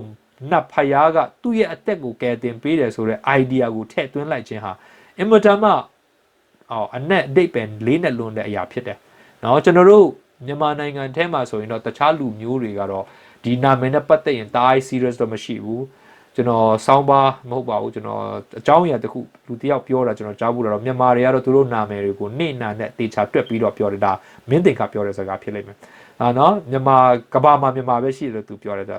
တခြားလူမျိုးရှိလားမရှိလားသူမသိလို့လည်းဖြစ်မှာပေါ့ရှိကောင်းလည်းရှိနိုင်တာပဲဆိုတော့ကျွန်တော်တို့ချင်းထဲမှာကျွန်တော်တို့လူမျိုးတွေဆိုရင်တော့နာမည်ကိုတော့နော်ခုနကပေးတဲ့နာမည်အခြေအနေ3ရက်နဲ့အရန်ပေးတယ်နော်ကျွန်တော်အကုန်လုံးတော့မပြောတော့ပါဘူးကျွန်တော်တို့ ਨੇ အလောင်းဝေးနဲ့အတွက်ကြောင့်ဒါပေမဲ့ကျွန်တော်နာမည်ကနော်နာမည်တစ်လုံးစီတိုင်းမှာအနက်တိတ်ပဲအများကြီးရှိတယ်ကျွန်တော်နာမည်ဆိုဥမာခမ်ဆိုတဲ့အရာကနော်တခုခုပေါ်မှာလွမ်းမိုးတာကိုလည်းပြောတာဖြစ်တယ်ပြီးတော့တခုခုပေါ်မှာသဘောထားကြီးတာကိုလည်းပြောတာဖြစ်တယ်ကိုစားလုပ်ပေးတာမျိုးလည်းပြောတာဖြစ်တယ်အနက်တိတ်ပဲအများကြီးရှိတယ်ဆိုတော့ကိုနာမည်ပေးတဲ့လူကဖြစ်စေချင်တဲ့ဟာကိုလည်းပြောနေတာဖြစ်နိုင်တယ်လို့အဲ့နာမည်ပေးတဲ့လူအဲ့ဒီအချိန်မှာသူတို့ကြုံတွေ့နေရတဲ့ဒုက္ခပြဿနာဒါမှမဟုတ်အောင်မြင်ခြင်းအပေါ်မှာမူတည်ပြီးတော့ပေးတဲ့နာမည်လည်းရှိတယ်ဖြစ်စေချင်တဲ့နာမည်လည်းရှိတယ်ဖြစ်နေတဲ့အခြေအနေတွေကိုပေါ်ပြတာလည်းရှိတယ်သူရဲ့ဝမ်းတာချင်းခံစားချက်တစ်ခုခုပေါ်ပြတာလည်းရှိနိုင်တယ်ဆိုတော့ ဒီလိုပဲဒီရှေးတုန်းကလူတွေမှာလည်းဒီနာမည်တစ်ခုပေးလိုက်တဲ့နေရာမှာအနဲ့အတိတ်ပဲကိုဆောင်ပြီးတော့အမြဲတမ်းပေးလို့ရှိတယ်အထူးသဖြင့်ကျွန်တော်တမန်ကျမ်းစာထဲမှာတွေ့ရတဲ့လူတွေသူတို့နာမည်တွေအားလုံးကအနဲ့အတိတ်ပဲဆောင်တယ်နော် John တို့နော် Peter တို့နော်ဒါတွေအကုန်လုံးကအနဲ့အတိတ်ပဲဆောင်တယ်ယေရှုကအစနာမည်အတိတ်ပဲဆောင်တာဖြစ်တယ်အဲ့လိုအတိတ်ပဲဆောင်တဲ့ဟာဖြစ်တယ်ဒါပေမဲ့ဒီနေ့အင်္ဂလိပ်တွေကဒီနာမည်တွေယူပေမဲ့သူတို့အဲ့ဒီအတိတ်ပဲကိုနားလည်တာမဟုတ်ဘူးအဲ့ဒီအတိတ်ပဲကိုယူတာမဟုတ်ဘူးအဲ့ဒီအနာမည်ကိုပဲတက်တက်ယူလိုက်တာဖြစ်ပါတယ်ဒီတော့ဒီနာမည်ကိုပြောင်းပေးလိုက်ခြင်းအပြင်သူ့ကိုယ်သူဘယ်လိုလူလဲဆိုတာပြန်ပြီးသုံးသပ်တဲ့အခါမှာပြန်မြင်ဖို့အတွက်ဖြစ်စေခြင်းတဲ့သဘောမျိုးဖြစ်တယ်နာမည်မှာပြောင်းမဲနဲ့ဘုရားသူ့ကိုကောင်းကြီးပေးလို့မရဆိုတာရတယ်ဒါပေမဲ့သူ့ကိုနာမည်ပြောင်းလိုက်ခြင်းအပြင်သူအဲ့ဒီလိုမြင်လာတယ်ပြီးတော့ဘုရားသခင်ပေါ်သူထားရှိတဲ့သူ့ရဲ့ယုံကြည်ခြင်းပို့ပြီးတော့culture အရာပေါ့နော်ပို့ပြီးတော့ကြီးမားလာတယ်ပြီးတော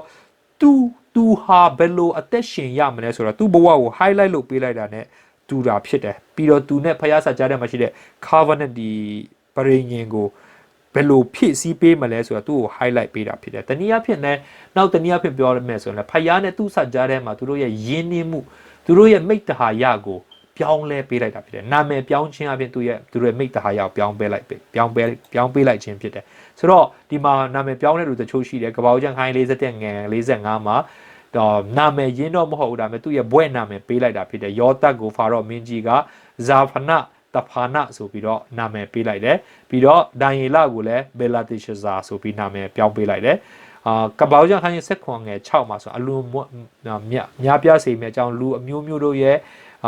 ့ဖခင်ဖြစ်မဲ့အကြောင်းရှင်ဘရင်ဖြစ်မဲ့အကြောင်းဒီຢာတွေကအကုန်လုံးကအာဗျံကနေအာဗျဟံကိုပြောင်းလိုက်တဲ့အခါမှာသူ့ခေါင်းထဲမှာငါဟာအာဗျဟံဖြစ်သွားပြီငါဟာနော်အရင်တော့ကသူနားလည်ထားတာအာဗျံဆိုတာကသူများခေါ်လိုက်တာနဲ့ဒါသားမရှိတဲ့အဖေကြီးဆိုပြီးနားလည်လိမ့်မယ်ဒါပေမဲ့အခုတော့အာဗျဟံဆိုတော့သားအများကြီးရှိမဲ့အဖေကြီးဆိုတဲ့အဓိပ္ပာယ်ကိုဆောင်သွားတာဖြစ်တဲ့အတွက်ကြောင့်ဒီနာမည်လေးကသူ့မှာအတွက်အင်မတန်မှအဓိပ္ပာယ်ရှိတာဖြစ်တယ်ဗုဒ္ဓဟူးနေ့ဆက်သွားမယ်ဖျားသခင်ကပရိညင်အဆင့်ဆင့်လေးပေါ်ပြထားပေးတယ်ဒီနေ့မှာပရိညင်3ဆင့်ကိုကျွန်တော်တို့တွေ့ရမှာဖြစ်တယ်ပထမတစ်ဆင့်ကတော့ကပ္ပဦးကျမ်းခန်းကြီး7ငယ်1ကနေ3မှာတွေ့ရတဲ့ဟာဖြစ်တယ်တဆင့်တိုင်းမှာအချက်3ချက်ကိုအဓိကကျွန်တော်ထားပြီးတော့တွေ့ရပါတယ်ကျွန်တော်တို့သင်ခန်းစာ1ကိုသင်တဲ့အချိန်မှာလည်းဒီအကြောင်းအရာပြောပြီးဖြစ်တယ်ကပ္ပဦးကျမ်းခန်းကြီး7ငယ်1ကနေ3မှာထာဝရဘုရားဒီအာဗျံကိုခေါ်၍ဘသူကိုခေါ်လဲထာဝရဘုရားကအာဗျံကိုခေါ်တာဒါကြောင့်ဒီခေါ်ခြင်းဟာဒီပရိညင်ပြုဖို့ခေါ်ခြင်းဟာဖယားကခေါ်တာဖြစ်တဲ့အတွက်ကြောင့်အာဗျဟံကဖယားကိုခေါ်တာမဟုတ်ပဲဖယားကအာဗျံကိုခေါ်တာဖြစ်တဲ့အတွက်ကြောင့်ဒီခေါ်ခြင်းဟာဂျေဇုတော်ရွေးနှုတ်ခြင်းဂျေဇုတော်အပြင်ရွေးနှုတ်ခြင်းတာပဲဖြစ်တယ်အာဗျံရဲ့ထိုက်တန်ခြင်းအာဗျံရဲ့စကားနားထောင်တတ်ခြင်းကြောင့်သူ့ကိုခေါ်တာမဟုတ်ပဲဖယားကသူခေါ်ခြင်းလို့ခေါ်တာဖြစ်တယ်သူရဲ့ပြည်နယ်ကမျိုးသားချင်းပေါက်ဖော်များတဲ့ကထွက်ပြီးသွားလောဆိုတဲ့ဒုတိယတစ်ခုဖြစ်တယ်ပထမတစ်ခုကတော့သူရဲ့ approach ဖယားကအာဗျံကိုချင်းကပ်တာဖြစ်တယ်ဒုတိယတစ်ခုကတော့ဖယားကသူ့ကိုအမိန့်ပေးတာဖြစ်တယ်ဆိုတော့ဖယားကအရင်ကတ်တယ်ပြီးမှအမိန့်ပေးတယ်နော်အမိန့်ပေးပြီးမှသူ့ကိုလက်ခံတင်မခံတင်စဉ်းစားပေးမယ်လို့ပြောတယ်ဖယားမဟုတ်ဘူးသူ့ကိုရင်ဆုံးကောင်းကြီးပေးတယ်တခါတည်းစေခိုင်းတယ်ဆိုတော့သူ့ကိုပေါက်ပေါ်တဲကနေထွက်သွားပါလို့ပြောလိုက်တဲ့အမိန့်ကိုအာဗျာနာခံလားနာခံပါတယ်ဆိုတော့သူ့ကိုကောင်းကြီးပေးမယ်လို့လည်းပြောထားတယ်တတိယတစ်ဆင့်မှာဆိုတော့ဖယားကသူ့ကိုချင်းကတ်တယ်အမိန့်ပေးတယ်ပြီးတော့သူ့ကိုလူမျိုးကြီးဖြစ်စေမယ်ဆိုတဲ့ဂတိပေးထားတယ်ဟေဘရဲခိုင်း7ငယ်8မှာသူဒီအဘယ်ရက်တို့သွားတယ်ကိုကိုယ်တိုင်မသိဘဲနဲ့သွားတယ်လို့ပြောတယ်ဆိုတော့ဖယားကသူ့ကိုခိုင်းတယ်လို့ပြောတယ်မှာစိန်ခေါ်မှုရှိတယ်လွယ်လေးသွားခိုင်းတာတော့မဟုတ်ဘူးသူသွားရမယ့်နေရာတောင်မသိဘဲနဲ့သွားတာဒီအတွက်အာဗျံသွားသလားဆိုတော့သွားတဲ့အတွက်ကြောင့်သူဟာဒီပရိညင်နဲ့ပတ်သက်ပြီးတော့စုံလင်အောင်စောင့်တော်သူဖြစ်တယ်ဆိုတော့ကျွန်တော်သိရတယ်ဂလာတိ3:6ကနေ9ထဲမှာယုံကြည်ခြင်းရှိသောသူတွေအာဗျံဤသားဖြစ်တယ်ဆိုတော့သူကလူမျိုးကြီးဖြစ်ပြီးတော့လူမျိုးတိုင်းအတွက်ကောင်းကြီးဖြစ်မယ်လို့ပြောတဲ့အခါမှာလူမျိုးတိုင်းလို့ပြောတဲ့အခါမှာတဘာလူမျိုးကိုပြောနေတာဖြစ်တယ်ဆိုလိုတာကဣသရေလလူတွေအတွက်ပဲကောင်းကြီးဖြစ်တာမဟုတ်ပဲတဘာလူတွေအတွက်လည်းကောင်းကြီးဖြစ်တယ်အဲ့ဒီမှာအငယ်8မှာတဘာမျိုးသားတို့ဒီဖြောက်မှတ်ရတို့တည်စေတော်မူမည်ဟုကျမ်းစာမျှော်မြင်လက်အာဗျံအာဗျဟံအာမိန်ရှိ၍တင်အားဖြင့်လူအပေါင်းတို့ဒီကောင်းကြီးမင်္ဂလာခံရကြလိမ့်မည်တင်အားဖြင့်ကောင်းကြီးမင်္ဂလာခံရမယ်လူမျိုးပေါင်းအငယ်9မှာယုံကြည်ခြင်းရှိသောသူတို့ဒီယုံကြည်သောအာဗျဟံနဲ့အတူကောင်းကြီးမင်္ဂလာခံရမယ်လူယုံကြည်တဲ့လူတိုင်းဒီကောင်းကြီးကိုခံစားရတဲ့အကြောင်းဖော်ပြခြင်းဖြစ်တယ်ဒီတော့အဆင့်3ဆင့်ရှိတယ်ဖယားကခေါ်တယ်ပြီးတော့သူ့ကိုစေခိုင်းတယ်တွားပါ ပြီးတော့တတိယကတော့သူ့ကိုလူမျိုးကြီးဖြစ်စေမယ်ဒါဖခင်ကသူ့ကိုဂတိပေးတယ်ဒီဂတိကဘာကိုပြောချင်တာလဲလူမျိုးတိုင်းအတွက်ကယ်တင်ခြင်းကိုဖခင်ကအာဗြဟံအပြင်စီစဉ်တာဖြစ်တယ်ဒီစီစဉ်တိုင်းသူသွားမယ်ဆိုရင်တော့သူ့ကိုဖခင်အသုံးပြုလို့ရမယ်ကပောက်ချက်ခိုင်း15ငယ်ခွန်ကနေ7ထဲမှာဒုတိယခြေလမ်းဒုတိယပရိညင်အဆင့်ကိုတွေ့ရတယ်ဆိုတော့ငယ်ခွန်မှာကြည့်မယ်ဆိုငါတပန်းငါဒီတဲ့ EP ကိုတင်အမွေခံစရာဖို့အဲ့ဒီငါဒီဆိုတဲ့စကားလုံးကဘယ်သူကပြောရလဲထာဝရဘုရားပြောတဲ့စကားဖြစ်တယ်ငါဒီဆိုတဲ့လူကထာဝရဘုရားဖြစ်တယ်ငယ်10ငယ်9မှာထာဝရဘုရားကလည်း3နှစ်အသက်ရှိသောနွားမတကောင်3နှစ်အသက်ရှိသောစိတ်တကောင်3နှစ်အသက်ရှိသောတိုးထီးတကောင်ဂျိုးတကောင်ခိုးငယ်တကောင်ကိုငှဖို့ယူလောခိုင်းပြန်ပြီဆိုတော့ငါနေ့ကိုမိန်တော်မူတယ်ဆိုပြီးထာဝရဘုရားမိန်တော်မူတဲ့စကားကိုအရင်ဆုံးပြောတယ်ဆိုတော့ဖယားကအရင်ဆုံးချင်းကပ်တော်သူဖြစ်တယ်ဒုတိယဆက်မှာသူ့ကိုအကောင်တွေယူလာခိုင်းတယ်ဆိုတော့အဲ့ဒီအကောင်တွေကိုနှစ်ချမ်းခွဲပြီးတော့အဲ့ဒီအလယ်မှာဖယားသခင်ကမီးခိုးလိုမျိုးသွားတယ်ဆိုတော့တွေ့ရတယ်အာဗြဟံမသွားဘူးเนาะအာဗြဟံမသွားဘူးဒါပေမဲ့အာဗြဟံကမသွားပြီမဲ့ဖယားသခင်ကဒီသူတို့ခက်တုံးကပရိငင်ပြုတ်ပြီဆိုအကောင်ကိုတတ်ပြီးထတ်ချမ်းခွဲတယ်ခွဲပြီးတော့အဲ့ဒီကြားထဲမှာသူတို့သွားလိမ့်ရှိတယ်အဲ့ဒီသွားခြင်းရဲ့အတိတ်ပဲကတကယ်လို့ငါဟာပရိညင်ပြက်ခက်မယ်ဆိုရင်ဒီအကောင့်တွေခွဲတယ်လို့ပဲငါ့ကိုခွဲပြီးတော့တတ်ပါဆိုတဲ့အတိတ်ပဲမျိုးဖြစ်တယ်ဒါဆိုတော့ဘုရားသခင်ဘက်ကပရိညင်ကိုပြက်အောင်လုပ်သလားမလုပ်ဘူးလားဆိုတော့ဘုရားသခင်ကပရိညင်ကိုဆုံးနေအောင်လုပ်တယ်ဒါဆိုရင်အာဗြဟံကလုပ်သလားဆိုတဲ့အခါမှာအာဗြဟံကိုပထမဆုံးသူ့နေရာနေသူ့ကိုခေါ်ထုတ်တယ်သူလုပ်တယ်ဒုတိယသူ့ကိုဒီအကောင့်ကိုတောင်းတယ်သူလုပ်တယ်ပြီးတော့တားကိုပေးမယ်လို့ပြောတယ်သူယုံလားဆိုတော့နော်တခါလေသူ့ရဲ့စူးစမ်းမှုတွေပါလာတယ်ဆိုတော့တွေ့ရတယ်အားနည်းချက်လေးတွေတွေ့ရတယ်ဒါပေမဲ့လည်းသူ့ကိုတားကိုတောင်းတဲ့အချိန်မှာအာဗြဟံပေးလားဆိုတော့ပေးတယ်ဒီတော့အာဗြဟံဖက်ကနေသူလှုပ်တင်လှုပ်ထိုက်တဲ့အရာတွေသူ့ကိုအရေးဖျားလီးခိုင်းတယ်လီးခိုင်းတဲ့နေရာသူတအိမ်သားလုံးမလီးဘူးလားဆိုတော့လီးတယ်ဒီတော့အာဗြဟံဖက်ကအများကြီးလှုပ်ပေးတယ်ဒါပေမဲ့သူ့ရဲ့သားစဉ်မြစ်ဆက်တစ်ခုလုံးမှာဖယားနဲ့စကြားထဲမှာရှိတဲ့ပရိန်ကိုစုံလင်အောင်စောက်သလားဆိုတော့မစောက်ဘူးမစောက်တော့ဘယ်သူတေးရမလဲမစောက်တဲ့လူတွေတေးရမယ်ဒါပေမဲ့ဒီပရိန်ကိုနော်ပြုတ်တဲ့အချိန်မှာတကယ်တမ်းပရိညင်ပြုတ်ပြီးသွားတော့သူဟာဖျားဖြစ်တဲ့အတွက်ကြောင့်ဒီပရိညင်မစုံလင်တဲ့အခါမှာဒီဖျားကပဲတာဝန်ယူပြီးတော့သူ့သားကိုလက်ဝါးကားတိုင်းမှာတည်ခွင့်ပေးတယ်ဆိုလိုတာကဒီပရိညင်သူတို့ဖက်ကနေပြက်ကွက်ခဲ့တော့ဆိုတော့သူပြက်ကွက်မှလို့သူကြိုတင်တည်ပြီးသားပဲဖြစ်တယ်ဒီပြက်ကွက်ခဲ့ပေမဲ့သားတော်ကိုပေးမယ်ဆိုတော့ဘာပဲပြောပရိညင်မှာနားထောင်နာခံဖို့အတွက်လည်းရှိတယ်ပြက်ကွက်ခဲ့မယ်ဆိုရင်လည်းပြင်ဆင်ထားပြီးသားရှိတယ်ဆိုတော့တွေ့ရတယ်ဆိုတော့အာဗြဟံကတော့သူ့ကိုဖျားခေါ်တယ်နွားတွေတိုးတွေစိတ်တွေခေါ်ယူလာခိုင်းတယ်အကောင်တွေလည်းကိုယူလာခိုင်းတယ်ခိုနဲ့ခိုတငယ်နဲ့ဂျိုးငယ်ကိုတော့သူတို့ထက်ချမ်းမခွဲဘူးတကောင်စီအပြည့်တစ်ဖက်တစ်ချက်မှာထားဟန်ရှိပါတယ်။ဘာပဲပြောသူကဒီပရိယင်ကိုဖျားနဲ့အတူတူပြုတ်တယ်ဖျားပြောတဲ့အတိုင်းသူအကောင်တွေယူလာတယ်ဆိုတော့တွေ့ရတယ်။နောက်ဆုံးကျတော့ဒီပရိယင်ကိုသူပြောလဲအငယ်18နဲ့27မှာတင်းအမျိုးနွယ်ငါအပေးပြီးတယ်ဒီအေဂူတူမြစ်ကနေစပြီးတော့ဥဖရမစ်တိုင်အောင် EP တစ်လျှောက်လုံးကိုငါပေးမယ်ဆိုပြီးတော့ဂတိပေးတယ်။ဒီဂတိကသူကတီးပြီးမှပြေးတာလားမတီးခင်ပေးတာလားသူ့ဖက်ကသူလှုပ်ပေးတော့ကလှုပ်ပေးပြီးမှပြောတာလားမလှုပ်ပေးခင်မှာပြောတာလားဆိုတော့မလှုပ်ပေးခင်မှာပြောတာဖြစ်တယ်ဒီတော့ဘုရားသခင်ကအာဗြဟံကိုပရိညင်ပြုတဲ့နေရာမှာသူ့ဖက်ကအရင်ပေါ်တယ်အာဗြဟံဖက်ကလှုပ်ဆောင်စရာတွေသူညွှန်းတယ်ပြီးတော့သူကဘာပေးမလဲဆိုတာဂတိပေးလိုက်တယ်ဆိုတာတွေ့ရတယ်နောက်တစ်ခုသွားကြမယ်ကပောက်ချက်ခိုင်းစခွန်ငယ်1ကနေ8ဖြစ်တယ်တကယ်တော့1ကနေ14ထိဟုတ်တယ်နောက်တစ်မျက်နှာမှာ1ကနေ14ထိရှိလိမ့်မယ်ဒီမှာလည်းအချက်3ချက်ပဲပါဝင်ပါတယ်ဒါမဲ့ဒီတစ်ချက်ကတော့တတိယချက်ကဒုတိယချက်မှာဝင်လာလိမ့်မယ်နော်ဆိုတော့ထုနအာဗြဟံရဲ့အသက်69နှစ်ရှိတယ်69နှစ်ရှိပြီးနည်းနည်းအသက်ကြီးနေပြီဒါပေမဲ့သူက185နှစ်အသက်ရှင်တယ်အဲ့ဒါနဲ့ရှင်ကြည့်မယ်ဆိုတော့ထက်ဝက်လောက်ပေါ့နော်ဒါတော့ဘုရားဒီအာဗြဟံအထင်ရှားတော်မူရင်ငါဒီအနန္တတကုရှင်ဘုရားသခင်ဖြစ်တယ်ခုနကျွန်တော်ပြောပြီး El Shaddai သူ့ကိုထောက်ပံ့ပေးနေတဲ့တကုရှင်အနန္တတကုနဲ့ပြည့်စုံတော့တကုရှင်ဖြစ်တယ်လို့ပြောတာဖြစ်တယ်ဆိုတော့ဘယ်သူကပေါ်လာလဲဘုရားကပေါ်လာတာဖြစ်တယ်တတိယအချိန်ပေါ်လာတာဖြစ်တယ်ခုနအခန်းကြီး7မှာတခါပေါ်တယ်အခန်းကြီး15မှာတခါပေါ်တယ်အခုအခန်းကြီး19မှာတခါပေါ်လာတယ်အငယ်8မှာတင်းဒီယခုဧည့်သည်ဖြစ်၍နေတော့ပြီသူဧည့်သည်ဖြစ်နေတယ်အခုချိန်မှာဒါပေမဲ့အဲ့ဒီပြည်ကိုပါလဲခါနန်ပြည်တစ်လျှောက်လုံးကိုတင်အား၎င်းတင်နောက်၌တင်မျိုးနွယ်အား၎င်းငါအစင်အမြင့်အပိုင်ပေးမည်ဆိုပြီးတော့ဂတိပေးထားတယ်ဆိုတော့ဖျားပေါ်လာတယ်ဂတိပေါ်တယ်ဒါဂတိကတတိယ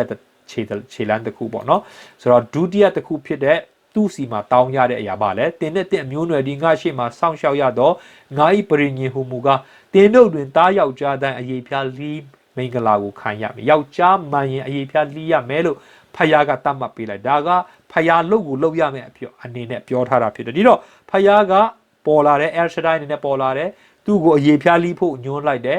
သူလည်းတကယ်ပဲလုတ်တယ်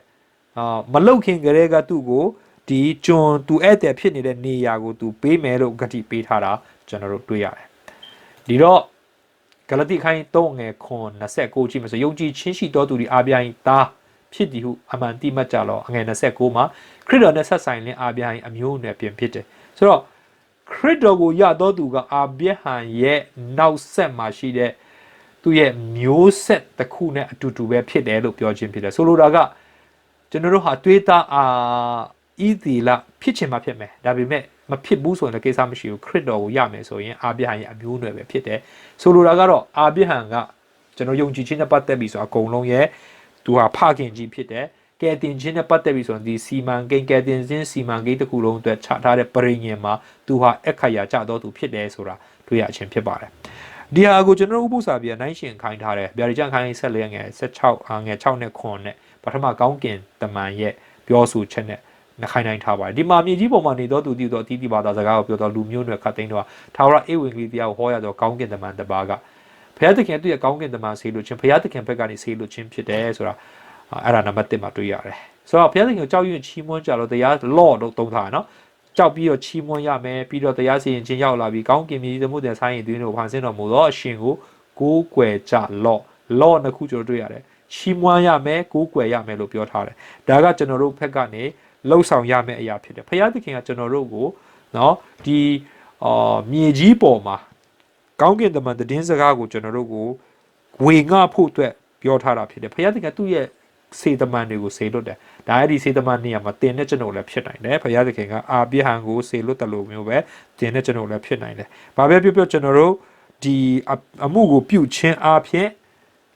်လူတွေကဘာပေါ်မှာရှိတဲ့လူတွေအားလုံးကိုကယ်တင်ခြင်းကျွန်တော်တို့ပေးလို့ရအောင်ဘုရားကထာဝရအေဝံဂေလိကိုပေးခြင်းဖြစ်တယ်အဲ့ဒီထာဝရအေဝံဂေလိကိုလူမျိုးတကာစီပေးဖို့ဖြစ်တယ်အဲဒါကြောင့်လူမျိုးခတ်သိမ်းအတွက်ကောင်းကြီးဖြစ်ဖို့ကျွန်တော်ဒီမှာ highlight မလုပ်ထားမိဘူး sorry ပါ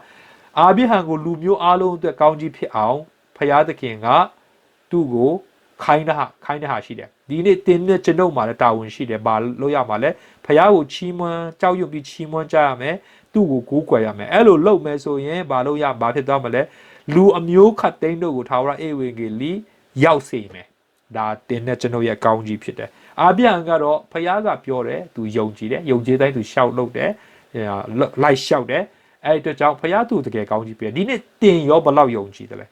ဲနော်ဒီပရိညင်ဆက်မှာဖယားကကျွန်တော်တို့ခိုင်းထားတာကျမ်းစာထဲမှာကျွန်တော်တွေ့ရပြီဒါဖယားခိုင်းတာပဲကျိတ်တယ်ပြီဒုတိယတစ်ခုကတော့ကျွန်တော်တို့စေခိုင်းထားတာရှိတယ်ချီးမွမ်းပါကိုးကွယ်ပါအဲ့ဒါဆိုရင်ပြီးရင်ဖယားကတင့်ကိုဘယ်လိုဖြစ်စေမလဲမြေကြီးပေါ်မှာရှိတဲ့လူတီးတီးတို့ကိုနော်လူမျိုးတွေခတ်သိမ်းကိုအေဝံဂေလိရောက်အောင်တင်နဲ့ကျွန်တော်ကိုသုံးပြုမှာဖြစ်တယ်ဒါဖယားကပေးထားတဲ့ဂတိဖြစ်တယ်တင်ဘလောက်ယုံကြည်တယ်လဲဆိုတာတင်ဘလောက်လုပ်တယ်လဲဆိုတဲ့အပေါ်မှာမူတည်မှာဖြစ်တယ်အာဗျံကတော့သူ့ကိုတားကိုတောင်းတဲ့အချိန်မှာတောင်းပူဇော်ပေးတယ်ဆိုတာတွေ့ရပါတယ်နောက်ဆုံးတစ်ခုအနေနဲ့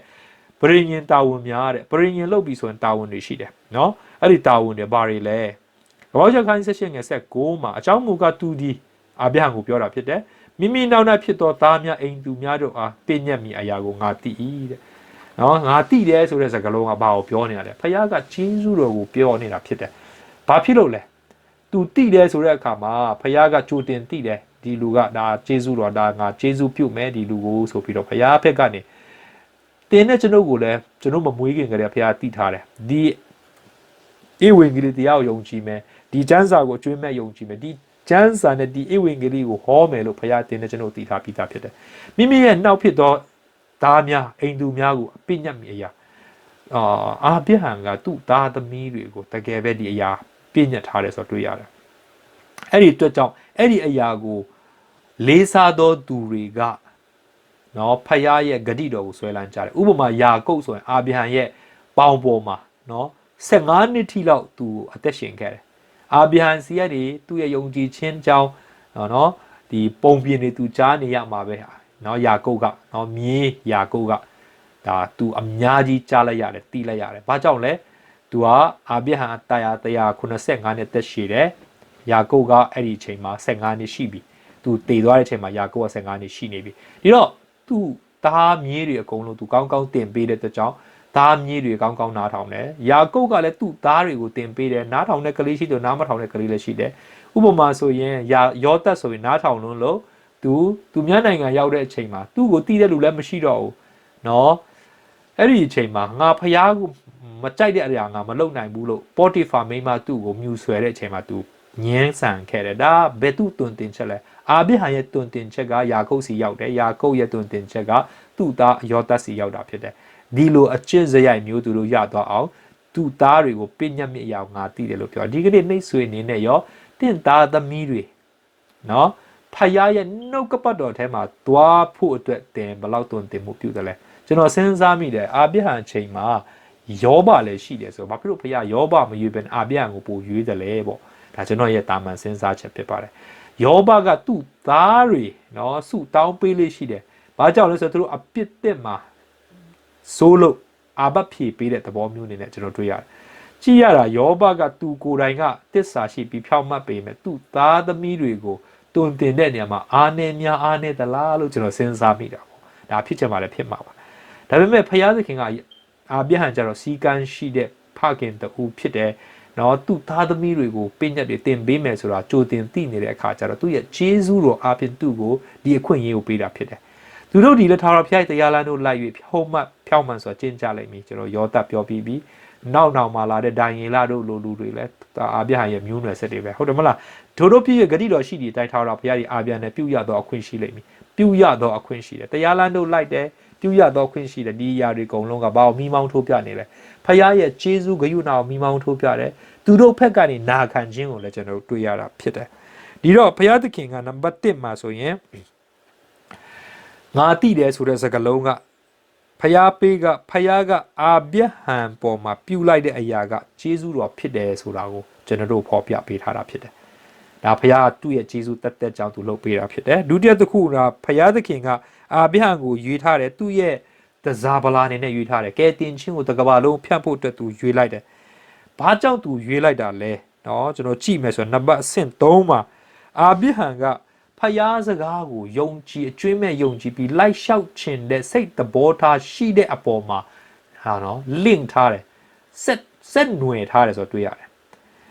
အာဘိဟံကအဲ့ဒီလိုလှုပ်ဖယားမျက်နာတော်ကိုတွေ့တာတော့မဟုတ်ဘူးဖယားကသူ့ကိုကောင်းကြီးပေးတယ်သူ့ကိုယုံကြည်စိတ်ချတဲ့အခါမှာသူ့ကိုစိတ်ချတယ်လို့သူလည်းဖယားကိုအကျွင့်မဲ့ကိုးစားယုံကြည်တတ်တဲ့သဘောသူ့မှာရှိတဲ့အတွက်ကြောင့်ဖယားရဲ့ပရိညင်အထမြောက်တာဖြစ်တယ်တကယ်လို့သာအာဘိဟံကအဲ့ဒါကိုထားမလို့ဘူးဆိုရင်တော့ဖယားပရိညင်လည်းအထမြောက်မှာမဟုတ်ဘူးဆိုတာတွေ့ရပါတယ်ဒီတော့သူ့ရဲ့နာခံခြင်းနဲ့သူ့ရဲ့ယုံကြည်ခြင်းနော်နာခံလို့ခြင်းနဲ့ယုံကြည်လို့ခြင်းဟာလည်းဒီပရိညင်အတွက်အဆက်အနွယ်မှုရှိတယ်ဆိုတာတွေ့ရတယ်တကယ်လို့များအာဘိဟံကဒီသူ့ဖက်ပိုင်းကလှုပ်ဆောင်စရာမလှုပ်ဆောင်ခဲ့ဘူးဆိုရင်နော်ဖယားသခင်ကလည်းသူ့ကိုရွေးချယ်လို့မရဘူးဆိုတာကျွန်တော်တို့တွေ့ရတယ်ဒီတော့အာဘိဟံရဲ့နာခံမှုဟာလည်းအင်မတန်မှအခရာကျတဲ့အကြောင်းအရာတစ်ခုဖြစ်တယ်ဆိုတာတွေ့ရတယ်အဲကြောင့်ဒီကနေ့မိတ်ဆွေတင့်ကိုဖယားသခင်ကကောင်းကြီးပေးတယ်တင့်ကိုဖယားသခင်ကရွေးချယ်ပြီးဒီနေ့တင်ယုံကြည်သူဖြစ်နေတာတင်တော်လွန်းလို့အစွမ်းရှိလို့တော့မဟုတ်ဘူးဖယားကတင့်ကိုခေါ်လို့ဖြစ်တယ်ဒါပေမဲ့တင့်ကိုခေါ်ပြီးတင့်ကိုဒီအရာတွေအနှင်းတဲ့အခါမှာတင့်အနေနဲ့ရောသူ့ပေါ်မှာဘလောက်ယုံကြည်ပြီးတော့ကိုးစားမလဲနော်တခါလေကျရင်ကျွန်တော်တို့အချင်းနဲ့ကင်းသောယုံကြည်ခြင်းတွေတအားများနေတတ်ပါတယ်ယာကုပ်နဲ့ခွန်ထဲမှာထို့နည်းသူအချင်းနဲ့ကင်းသောယုံကြည်ခြင်းတွေတပါးရရှိသောကြောင့်အသေးဖြစ်တယ်လို့ရေးထားပါတယ်အဲ့ဒီအကြောင်းရင်းနဲ့ပတ်သက်ပြီးတော့အာဘိဟံရဲ့ယုံကြည်ခြင်းထဲမှာရေဖြားလိခြင်းတစ်ခုကိုကျွန်တော်တို့နည်းနည်းမိမောင်းထိုးပြခြင်းတယ်ဘုရားသခင်ကနောဤခက်တုံးက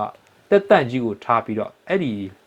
ဗရိညင်ရဲ့လက္ခဏာတက်တည်နေတဲ့တက်တန့်ကိုထာဝရတည်ဖို့ဒီကနေ့ထိအဲ့ဒီထာဝရတည်တဲ့တက်တန့်ကရှိနေသေးတယ်ဒါပေမဲ့လည်းအာဘိဟံနဲ့ပတ်သက်လာပြီဆိုရင်အေဖက်ခန်းကြီးမြင့်ငယ်7မှာအာဘိဟံကသူ့ရဲ့မျိုးစိတ်အာဘိဟံရဲ့မျိုးစိတ်ကဖယားရဲ့လူဖြစ်ကြောင်းတပားလူမျိုးတွေရဲ့မျိုးစိတ်နော်မျိုးသားသမီးတွေကဖယားရဲ့ရွေးချယ်ထားတဲ့လူမျိုးမဟုတ်တဲ့အကြောင်းကိုတီးခြားပေါ်ပြတဲ့နေရာမှာအရေးဖြားလိခြင်းနဲ့တတ်မှတ်ထားတာတွေ့ရတယ်ဒုတိယတစ်ခုအနေနဲ့ဖယားသခင်ကသူအာဘိဟံနဲ့ပြုသောပရိညာထာဝရပရိညင်ဖြစ်တဲ့အကြောင်းကိုကပောက်ကျမ်းခန်းကြီး7ငယ်7မှာရေးထားတယ်အဲဒီကြောင့်ဒီအရေးပြလေးခြင်းကထာဝရပရိညင်ဖြစ်တယ်တတိယတစ်ခုကတော့ဒီသူတို့ရဲ့အကျင့်ဇာရိတဟာအရေးပြမလီးတဲ့လူတွေရဲ့အကျင့်ဇာရိတနဲ့မတူအောင်သူတို့ကအ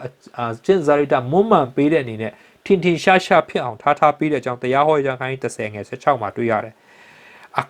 နံပါတ်4တစ်ခုအနေနဲ့အဲ့ဒီအရေးဖျားလီးခြင်းဟာသူတို့ရဲ့ကောင်းမြတ်ခြင်းမဟုတ်ဘဲနဲ့ယုံကြည်ခြင်းအပြင်ဖြောင့်မတ်ရာသို့ရောက်တဲ့အကြောင်းကိုဖော်ပြနေခြင်းဖြစ်တဲ့အကြောင်းယောမအခန်းကြီး4ငယ်7မှာတွေ့ရတယ်